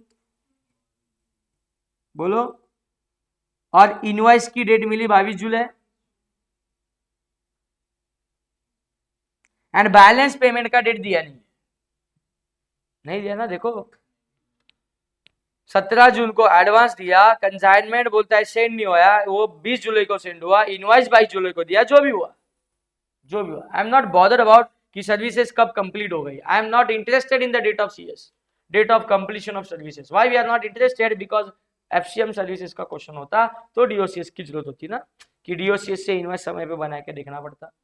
बोलो जेब राय, तो क्या करना पड़ेगा हमें, जल्दी बोलो। सिर्फ इनवॉइस की डेट जो है 22 जुलाई देखना पड़ेगा। 22 जुलाई से ये जो पेमेंट हुआ है, वो विद इन 60 डेज हुआ है क्या, हाँ ये तो एडवांस पेमेंट है। सो विद इन 60 डेज मतलब ये इनवॉइस के भी पहले हुआ, मतलब यस वैलिड पेमेंट हुआ है टाइम पे। अगर पेमेंट टाइम पे होता है तो date of payment is the time of supply. तो बोलो इसका आंसर 17 जून। अभी बड़े बड़े केसेस अपन करके आए, छोटा छोटा question. Question number 6, Raju Private Limited receives the order and advance the payment on 5th of January. For what? Carrying out an architectural design job. Job worker. Architectural design job को इसने लिया है, जल्दी बोलो। जॉब वर्क, इन wifi के अंदर हमने पढ़ा था, work contract, job work is what, service. क्या है, जल्दी बोले, सप्लाई ऑफ सर्विस। सर्विस का क्वेश्चन है, इसने डिजाइन बना के दे दी 23 अप्रैल को। By over side no invoice issue at that time. बोलता है यार इनवॉइस नहीं बन गया मेरे से, and it issue much later. बोलता है बहुत बार टाइम बाद फिर इसने इनवॉइस दे दिया। After the expiry of the prescribed period of the issue of invoice, what is the time of supply of service. खुद ही बोल दिया इतना सब क्वेश्चन इतना भारी बनाते लेकिन लास्ट में खुद ही बोलते सर्विस का बताओ। किसका बताओ, सर्विस। बोलो what is time of supply in case of service, FCM RCM. FCM है क्या आरसीएम है, एफसीएम है, फॉरवर्ड चार्ज। कहीं रिवर्स चार्ज में पढ़ा था ये, अरे आर्किटेक्चरल डिजाइन जॉब ऐसा पढ़ा था क्या, नहीं। एफसीएम के केस में सर्विसेज वाला क्वेश्चन है, हम क्या चेक करते हैं, बोलो जल्दी, इनवॉइस इज इशूड। क्या चेक करते हैं, इनवॉइस इज इशूड कब तक, within 30 days from date of completion of service. But इधर बोला है मच लेटर, बहुत समय गया, इनवॉइस कब बना है मालूम ही नहीं, और ऑन टाइम बना नहीं। ऐसा हिंदी इंग्लिश में बोल दिया इन्होंने। अगर बोला है तो नो में जाओ ना, अगर टाइम पे बना है या तो नहीं बना है। अभी वो खुद बता देना नहीं बना है टाइम पे, सो नो में जाके आंसर क्या अपना, अरे नो में जाके आंसर क्या, date of completion of service और date of payment which is earlier. So तुम्हें समझा क्या, पहले तुम वो समझ लो कि कौन सी केस है, उस हिसाब से 2 डेट पता कर लो। So we want DOCS. So what is date of completion of service, it's 23 April. अरे बोलो, it's 23 April. This is DOCS, this is DOCS, date of completion of service. What is an payment date, 5th of January. बाकी payment का मालूम नहीं है, but 5 जनवरी को मेरे को एक एडवांस पेमेंट मिला हुआ है। So at least for this payment, क्या बोलते हैं अपन, डीओसीएस और DOP which is So 23rd April or 5 January, earlier is 5 January is the time of supply. जेपा आगे question number 7. Investigation shows that 150 carton किसी ने डिस्पैच किए थे 2 अगस्त को, बट उसका इनवॉइस नहीं दिया, अकाउंट्स में एंटर नहीं किया और कोई एविडेंस नहीं है. मैंने बोला ये रेसिडुअल केस है. कौन सा केस है? जहां तुम्हारे पास क्वेश्चन पेमेंट रिसिप्ट या तुम्हारा इनवॉइस या सप्लाई कब है सब नहीं बताता है, तो ये रेसिडुअल केस है. उस केस में जो डेट है अवेलेबल है उसको टाइम ऑफ सप्लाई बना दो. सो फिलहाल तुम्हें क्या डेटा अवेलेबल है कि तूने 2 अगस्त को कुछ बेचा है ना, 2 August will be the time of supply. छोड़ दो, काम का क्वेश्चन नहीं. क्वेश्चन नंबर 8 अच्छा क्वेश्चन है, पढ़ना पड़ेगा. What is the time of supply of the shoes for the purpose of tax. Time of supply का क्वेश्चन, शूज का क्वेश्चन मतलब गुड्स का क्वेश्चन. बना के दे रहे हो कि रेडीमेड बेच रहे हो. An order is place on Ram on 18th of August for supply of consignment of customized shoes. Shoes का क्वेश्चन, गुड्स का क्वेश्चन. गुड्स का क्वेश्चन है, ये कहीं आज से में लिखा हुआ नहीं है. बोलो जल्दी. फॉरवर्ड चार्ज मैकेनिज्म के हिसाब से गुड्स के क्वेश्चन में यानी सबसे पहला चार्ट अपना लगाना है. हम क्या देखते थे? Check whether invoice is issued, कभी on or before but not later than date of removal, delivery, statement, approval. Approval तो जगह पे चला गया. कहा है अप्रूवल के लिए भेज रहा है? शूज बेच रहा है. शूज शूज की डिलीवरी देनी जरूरत है. तेरे जूते मतलब पैरों में पहना के लेस वेस बांध के जरूर नहीं ना, दुकान से उठा के ले जाता ना, मतलब इसकी डिलीवरी मैटर करती नहीं है. इसका क्या मैटर करता है? रिमूवल. सो मुझे देखना है कि बेचने वाले ने अपने दुकान से कब माल बाहर निकाला है. That is the date of removal. So an order on Ram and company on 18 अगस्त एंड राम एंड कंपनी. अच्छा ऑर्डर कब किए? तेल लेने गया. ऑर्डर का डेट का कोई रिलेवेंस नहीं है कि मेरे को कब ऑर्डर आना, मतलब फोन आना. समझो ना, वो फोन आया कि मेरे को ऑर्डर चाहिए. हाँ ठीक है, पैसा भेज देना, ऑर्डर भेज दूंगा. या कब चाहिए उस हिसाब से माल इधर से भेज दूंगा. तो जब ऑर्डर आई तब माल गया क्या? नहीं, माल तो तभी जाएगा ना जब मैं रिमूव करेगा अपने गोडाउन से निकालूंगा. वो मेरे को बोला 10 दिन बाद चाहिए, तो आज माल बाहर निकाल के रखू, 10 दिन बाद ही निकाल दूंगा ना, ऐसा. सो ऑन ऑर्डर की date irrelevant. Ram and company gets the consignment ready. Ram and company gets the consignment ready and informs the customer and issues the invoice on 2 December. Consignment ready हो चुका है, कस्टमर को इन्फॉर्म कर दिया है, मतलब हम बेचने के लिए तैयार है बॉक्स पैक करके. और बोलो इनवॉइस भी कब का बना दिया? 2 दिसंबर को. सब एक ही दिन पे सब कुछ हो गया. कंसाइनमेंट रेडी है, माल बेचने के लिए तैयार है, इनवॉइस के साथ तैयार है. 2 दिसंबर का इनवॉइस है. कस्टमर ने आके कंसाइनमेंट को कलेक्ट किया, बोलो कभी 7 दिसंबर को. तो 7 दिसंबर को कलेक्ट किया, इसका मतलब रिमूवल हुआ 7 दिसंबर को. मैं क्या बोला था? मूवमेंट ऑफ गुड्स के केस में तू आता है मेरी दुकान पे काउंटर पे और माल उठा के ले जाता. So when remove the goods from my godown 7 दिसंबर, तूने मेरा पेमेंट भी कर दिया. छोड़ना यार, पेमेंट कब किया? नेक्स्ट डे में आया हूं, सब तेल लेने गया. गुड्स का क्वेश्चन है, पेमेंट की डेट मैटर करती नहीं है. सो क्या डेट मैटर करती है? वो डेट ढूंढ लो एक बार वापस ढूंढ लो. बोलो 2 दिसंबर कौन सी डेट है? इनवॉइस की. ये कब बन जाना चाहिए था? रिमूवल के पहले. रिमूवल की डेट है 7 दिसंबर, अगर देख पा रहे हो तो इधर लिखू क्या? बोलो रिमूवल की डेट. कौन सी डेट? रिमूवल की डेट इज 7 दिसंबर. रिमूवल की डेट इज 7 दिसंबर. इनवॉइस की डेट इज 2 दिसंबर. हम बोलते हैं कि इनवॉइस रेज होना चाहिए था रिमूवल पे या रिमूवल के पहले ही. एक दिन का भी डिले चलता नहीं है. डिले का हुआ है? नहीं हुआ है ना, मतलब इनवॉइस इज वैलिड. यस वाले एरो में जाना पड़ेगा. कहा जाना पड़ेगा? Yes. Yes invoice is valid. तो answer is date of invoice. Straight away answer है डेट ऑफ इनवॉइस, कोई कंपैरिजन नहीं, कुछ नहीं. So what is date of invoice? 2 December is the time of supply. Question number 9 coupons वाला question है. मैंने coupon तुमको सिखाया नहीं है, समझाया नहीं है. कूपन्स यानी एक वाउचर वाला सीन है. अभी इमीडिएटली बता देता हूँ, खत्म कर देता हूँ किस्सा, कुछ खास बढ़ा नहीं.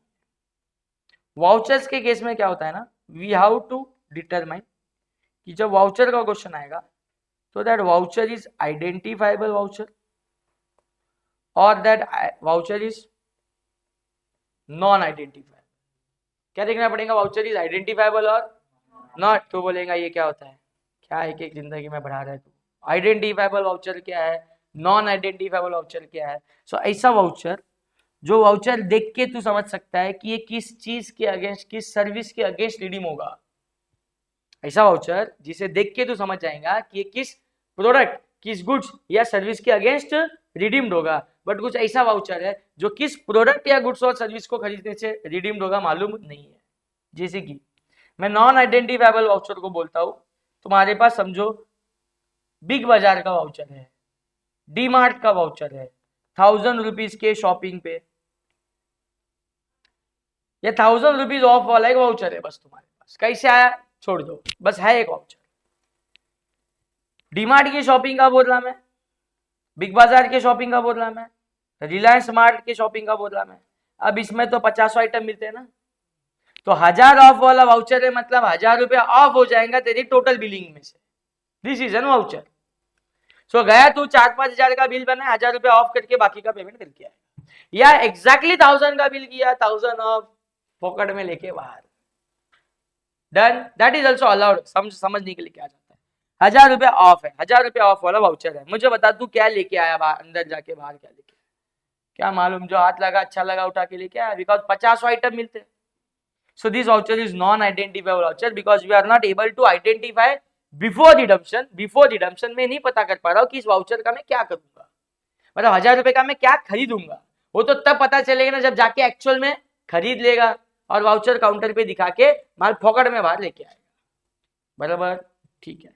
सो कब तुम्हें वाउचर की आइडेंटिफाइबिलिटी पता चली, तूने किस गुड्स या सर्विस के अगेंस्ट वाउचर यूज किया, तुझे कब पता चला, जब तू वाउचर लेके शॉपिंग करने गया एंड कैश काउंटर पे दिया। सो रिडम्पशन ऑफ वाउचर, क्या बोलो, रिडम्पशन ऑफ वाउचर जब हुआ तभी पता चला कि ये वाउचर किस चीज के अगेंस्ट यूज हुआ है। लेकिन if तुम्हारे पास एक ऐसा वाउचर है जिस वाउचर के ऊपर लिखा है 1 लार्ज पिज्जा के ऊपर 1 स्मॉल पिज्जा फ्री, और ये वाउचर के ऊपर लिखा हुआ है, ये किसका वाउचर है, किसी एक का बोलो, डोमिनोज का, डोमिनोज पिज्जा या लैपिनो कुछ तो आया है, क्या मालूम, लैपिनोज पिज्जा। क्या बोला, एक लार्ज साइज ऑर्डर करो और एक स्मॉल साइज फ्री में लो, ऐसा कोई वाउचर तेरे पास है। ये बेसिकली एक स्मॉल पिज्जा का वाउचर है, पिज्जा का है ना, भाव वड़ा पाव में जाएगा पिज्जा का वाउचर लेके, अरे बोलो जल्दी, और वो देख के एंटरटेन भी करेगा क्या, नहीं। सो ये वाउचर किस चीज के अगेंस्ट रिडीम होगा, पिज्जा का वाउचर, पिज्जा के अगेंस्ट ही, और वो भी उस पर्टिकुलर स्पेसिफाइड आउटलेट में ही। सो जब तुझे वाउचर हाथ में दिया था ना किसी ने, जब तुझे मिला था ना, जब मिला था उसी समय पे तुझे मालूम था ना कि वाउचर किस प्रोडक्ट के अगेंस्ट रिडीम होगा। सो सच वाउचर को हमने नाम क्या रखा, आइडेंटिफाइबल। तो आइडेंटिफाइबल वाउचर जब इशू होता है ना, इशू उसी समय पे मालूम होता है, उसी समय पे मालूम होता है कि वाउचर किस चीज के अगेंस्ट रिडीम होगा। लेकिन नॉन आइडेंटिफाइबल वाउचर इशू के टाइम पे मालूम नहीं होता कि तू इस 1000 रुपए का क्या करेगा, तो उसे अपन क्या बोले जल्दी, नॉन आइडेंटिफाइबल वाउचर, जो कब मालूम हो जाएगा, जब तू एक्चुअल रिडीम करने जाएगा। सो यही टाइम ऑफ सप्लाई है, यही time of supply. In case of identifiable voucher, date of issue is the time of supply. In case of non-identifiable voucher, date of redemption is the time of supply. कोई confusion नहीं, 30 दिन 60 दिन before after कुछ नहीं, कुछ नहीं, बस क्या चेक करना है, डेट ऑफ इशू या तो date of redemption. Date of issue कभी identifiable voucher, date of redemption कभी लॉजिकल भी है। तेरे पास वाउचर ही नॉन आइडेंटिफाइबल वाला है तो मतलब मालूम ही नहीं ना कि तू किस चीज के अगेंस्ट इसको यूज करने वाला है। तो पढ़ते हैं अभी इस क्वेश्चन को कि क्या है इधर। एक meal coupon are sold to a company on 9th of August for being distributed to the employees of the said company. Coupons are valid for 6 months and can be used against the purchase of food items. Food items बोल दिया, broad category हो गई है। Employees use them in a various store भी बोल दिया, for purchase of various edible item, various 6 महीने के अंदर वाउचर को रिडीम कर सकता है। जल्दी बोलो, आइडेंटिफाइबल है कि नॉन आइडेंटिफाइबल? नॉन आइडेंटिफाइबल है। कौन सा स्पेसिफिक फूड आइटम मालूम है, कौन से शॉप से जाके खरीदेगा, नहीं मालूम, बस है एम्प्लॉय के पास अपने एक फूड आइटम का वाउचर, जाके कौन सा भी आइटम का कुछ अमाउंट रुपीज ऑफ होता रहेगा। बोले इस वाउचर को, इस क्वेश्चन से हमने क्या आइडेंटिफाई किया, नॉन आइडेंटिफाइबल वाउचर के केस में कोई डेट ही नहीं क्वेश्चन ने दी, तो तुझे थ्योरी मालूम होनी चाहिए, तुझे वर्ड्स ही मालूम होनी चाहिए।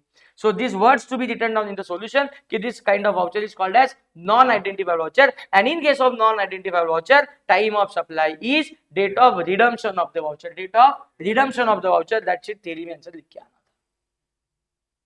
सो बोलो दिस इज क्वेश्चन नंबर 9। आगे क्वेश्चन है अपने पास और भी।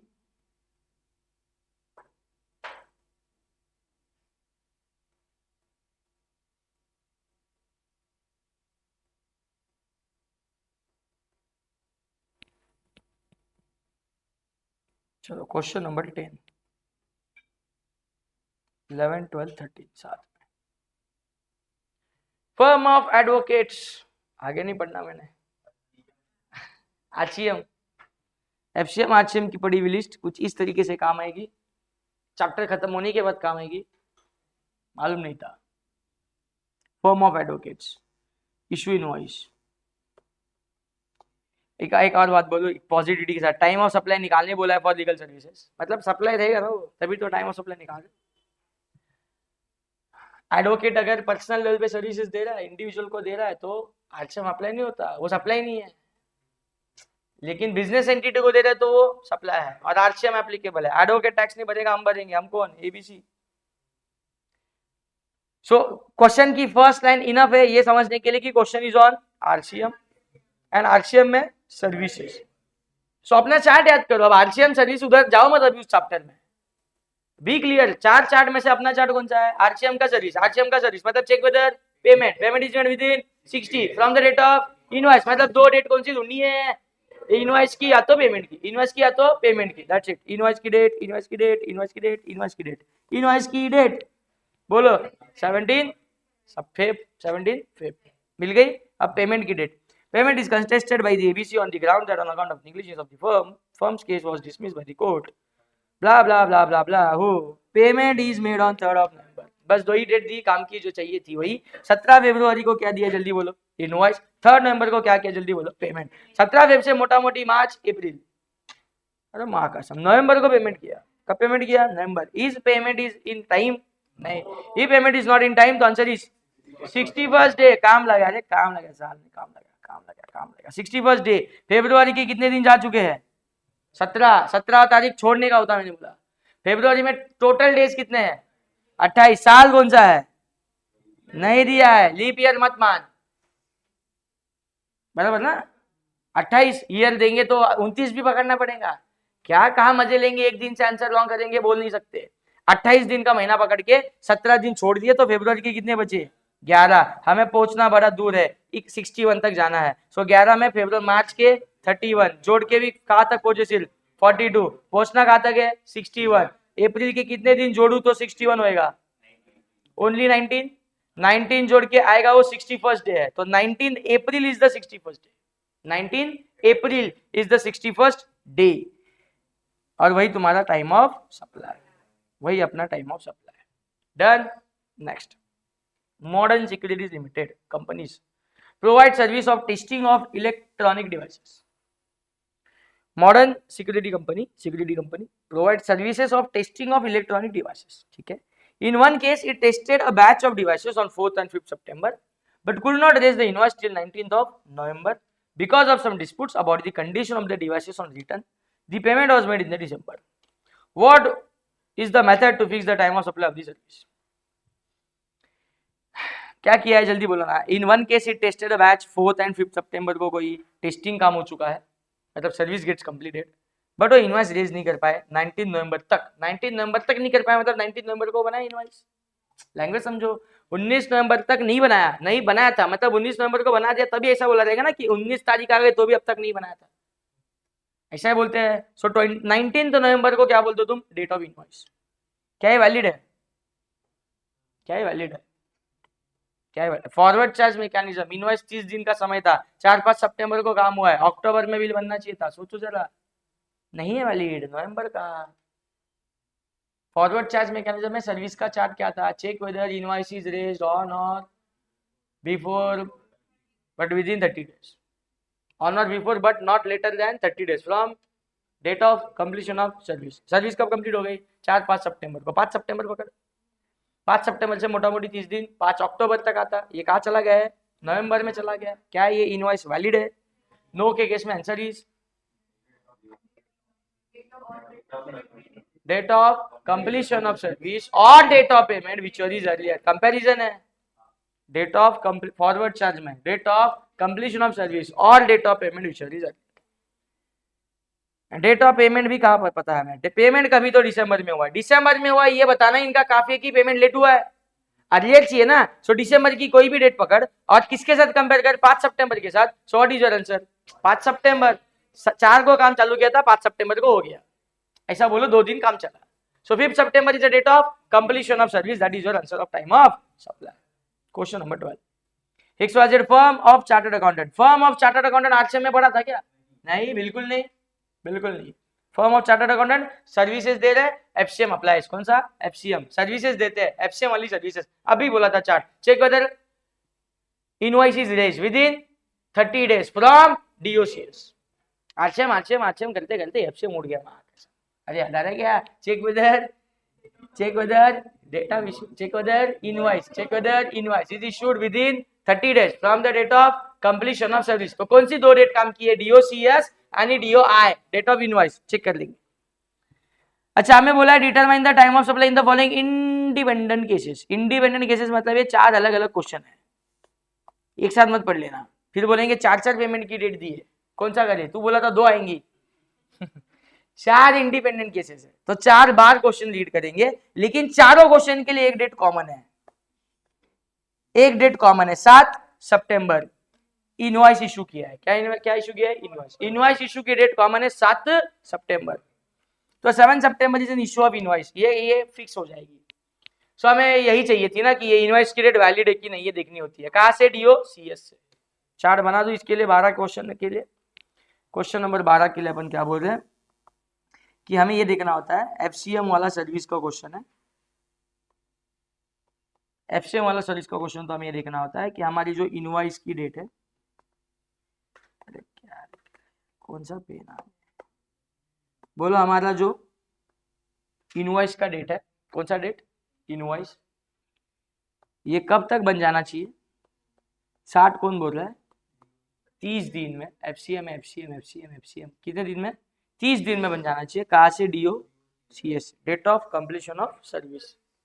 डेट ऑफ कंप्लीशन सर्विस अगर 30 दिन में बन जाता है, हाँ बोलते हो तुम हिंदी में, तो यस में आके answer is, date of invoice बोल के रुक मत जाओ, और date of payment which is early, और नो में अगर जाएंगे तो डीओसीएस और date of payment which is early. So देखते 1 by 1। हर बार इनवॉइस की डेट फिक्स्ड है 7 सितंबर, ये इधर ही लिख देता हूँ फिर, 7 सितंबर, ये कहीं नहीं जा रही, fixed. Every time DOCS will be change. ये देखो, सर्विसेज वाज कंप्लीटेड ऑन कभी 1 अगस्त, तो रख दे उधर, 1 अगस्त को सर्विसेज हो गई, 1 अगस्त को हो गई, 1 अगस्त को सर्विसेज हो गई। बोलो जल्दी, फॉर फर्स्ट केस 1 अगस्त इज अ डीओसीएस, 7 सितंबर को इनवॉइस है, क्या वैलिड है, नहीं, 30 दिन में क्या बना, 1 अगस्त से मोटा मोटी 1 सितंबर आना चाहिए था, ये 7 सितंबर में चला गया, मतलब 9 में जाएंगे तो डीओसीएस तो 1 अगस्त है, डेट ऑफ पेमेंट 28 सितंबर है। आगे जब मुझे जो डेट चाहिए वो मैंने तभी पढ़ी, पहले से पढ़ के कंफ्यूजन नहीं चाहिए। अभी पता चला पेमेंट की डेट चाहिए, अभी ऊपर देखने आया 28 सितंबर। अब इधर से कंपेयर करके बोलो 1 अगस्त, इस केस 1 का आंसर आया, केस 1 का आंसर 1 अगस्त।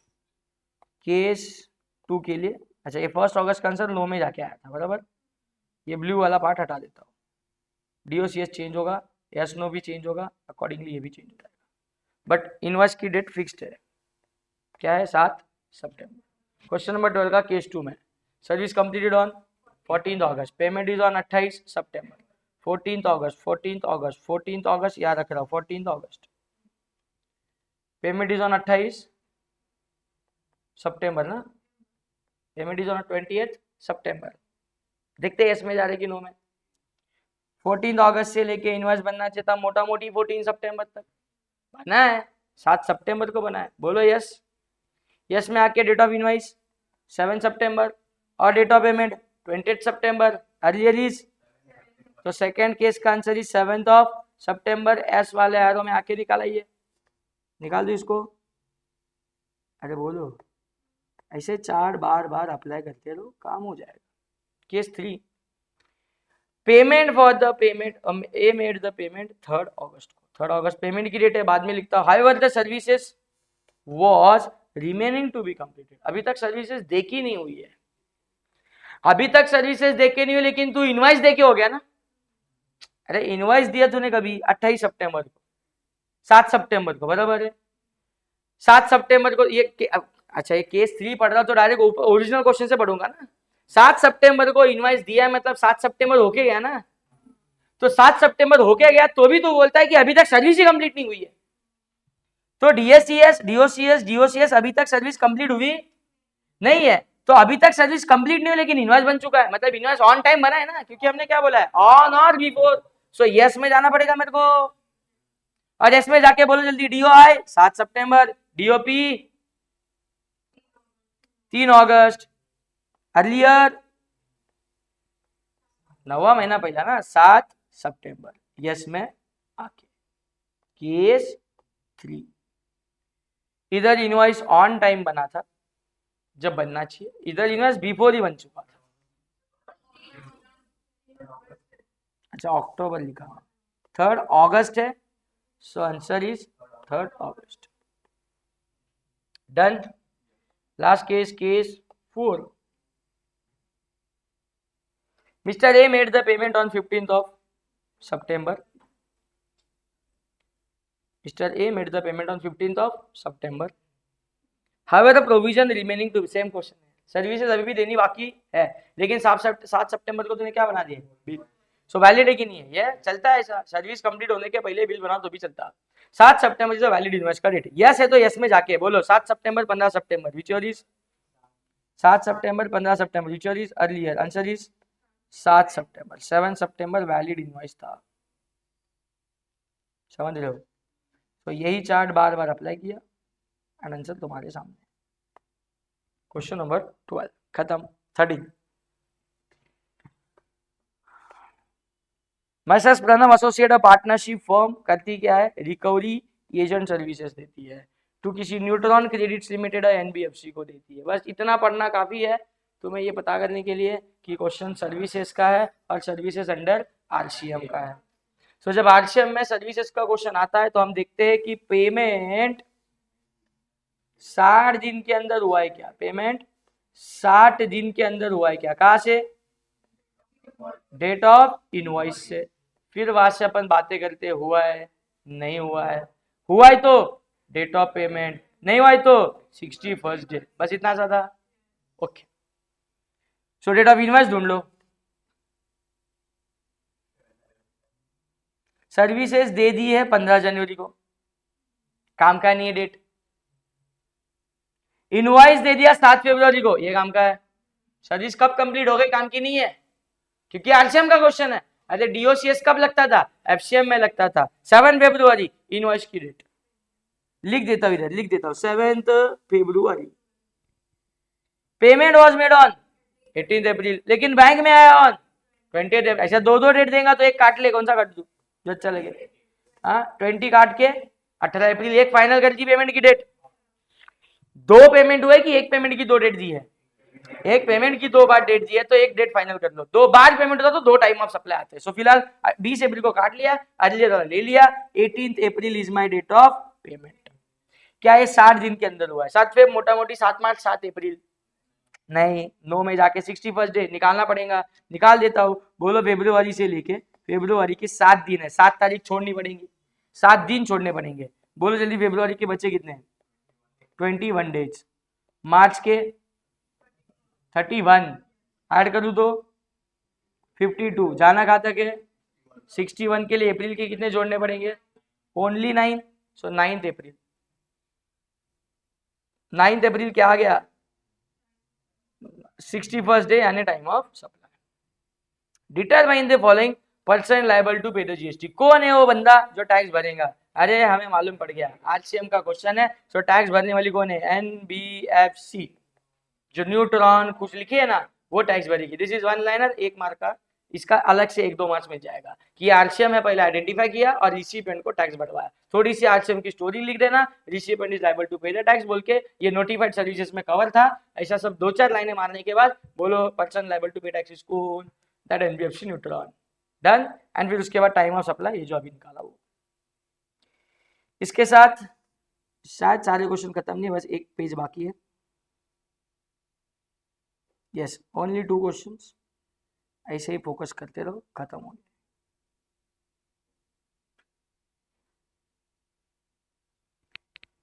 ओके, डिलेड पेमेंट का कुछ बात चल रहा है, रेसिडुअल केस है,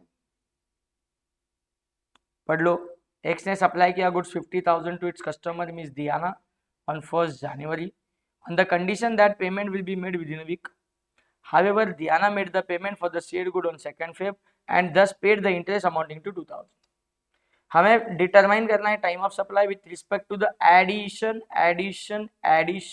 इन the value by way of interest for interest. मतलब हमें टाइम ऑफ सप्लाई इंटरेस्ट का पूछा है, किसका पूछा है? इंटरेस्ट। तो तुमको बताता हूँ, in case of interest late fees penalty charge कर सकता है ना सप्लायर। सप्लायर ने गुड्स बेचा, पैसा टाइम पे नहीं आया, तो he can charge interest late fees penalty. हम सेक्शन 15 भी सीख के आए, क्वेश्चन भी करके आए, उसमें याद करो interest late fees penalty add करते थे। ऐड करते समय पेड वाली अमाउंट ऐड करते थे क्या तुम? चार्ज वाली अमाउंट निकाल देते थे तुम? अरे बोलो जल्दी। और वो काम तुम बार बार करते थे, हर जगह करते थे, हर बार करते थे कि इंटरेस्ट लेट फीस पेनल्टी के टाइम पे करते थे? सिर्फ इंटरेस्ट लेट फीस पेनल्टी के टाइम करने का अब लॉजिक खुलेगा अच्छे से, क्योंकि इंटरेस्ट लेट फीस पेनल्टी का टाइम ऑफ सप्लाई होता है एक्चुअल पेमेंट की डेट। सो बाकी केस में टाइम ऑफ सप्लाई आगे पीछे की डेट आ रही है ना, 31st, 61st, actual payment, invoice आगे पीछे जा रहा है। लेकिन इंटरेस्ट लेट फीस पेनल्टी का टाइम ऑफ सप्लाई वही दिन होता है जिस दिन तुम पेमेंट करने आते। So when I charge interest and question बोलता था इंटरेस्ट पेड, उसी मोमेंट पे time of supply chapter gets attracted and उसी मोमेंट पे मेरे क्या लेना चाहिए? जीएसटी। इसके लिए मैं टाइम सेक्शन 15 चैप्टर के अंदर इंटरेस्ट को लिखते समय पेड की अमाउंट को ना लिख के अपन उसको जीएसटी हटा के चार्ज वाले अमाउंट लिखा करते थे, because as per time of supply मान लेते थे कि इंटरेस्ट पेड के अंदर जीएसटी इंक्लूड है। खुल रहा है लॉजिक? अब बोलो ना मुझे, यहाँ पे इंटरेस्ट का पेमेंट कब हुआ, दैट्स इट, उतना ढूंढना है तुम्हें, बाकी सब छोड़ दो।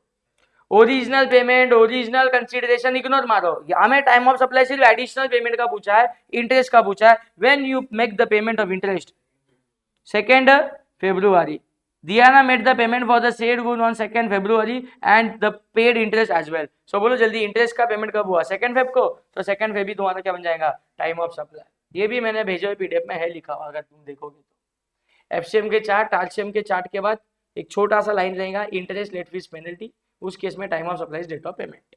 कोई यस नहीं, कोई नो नहीं, कोई कंफ्यूजन नहीं, कोई कंपैरिजन नहीं, स्ट्रेट अवे आंसर। बोलो क्या है? इंटरेस्ट लेट फीस पेनल्टी के टाइम पे time of supply date of actual payment, date of actual payment.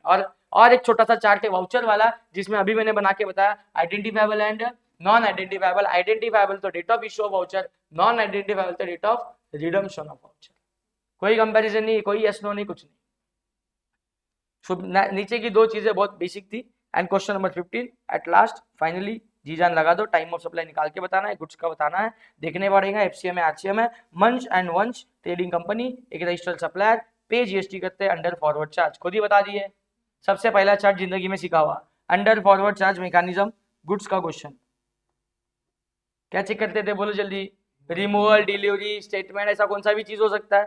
सो इधर कुछ नहीं बोला है, सो डायरेक्टली बोल दिया goods well supplied on 3rd October। सो इस गुड्स के सप्लाई की डेट से, गुड्स की सप्लाइड, कॉमन वर्ड यूज किया सप्लाई, कॉमन वर्ड यूज किया सप्लाइड, मतलब इसे तुम क्या बोल सकते हो? रिमूवल बोलो, इसे तुम क्या बोल सकते हो?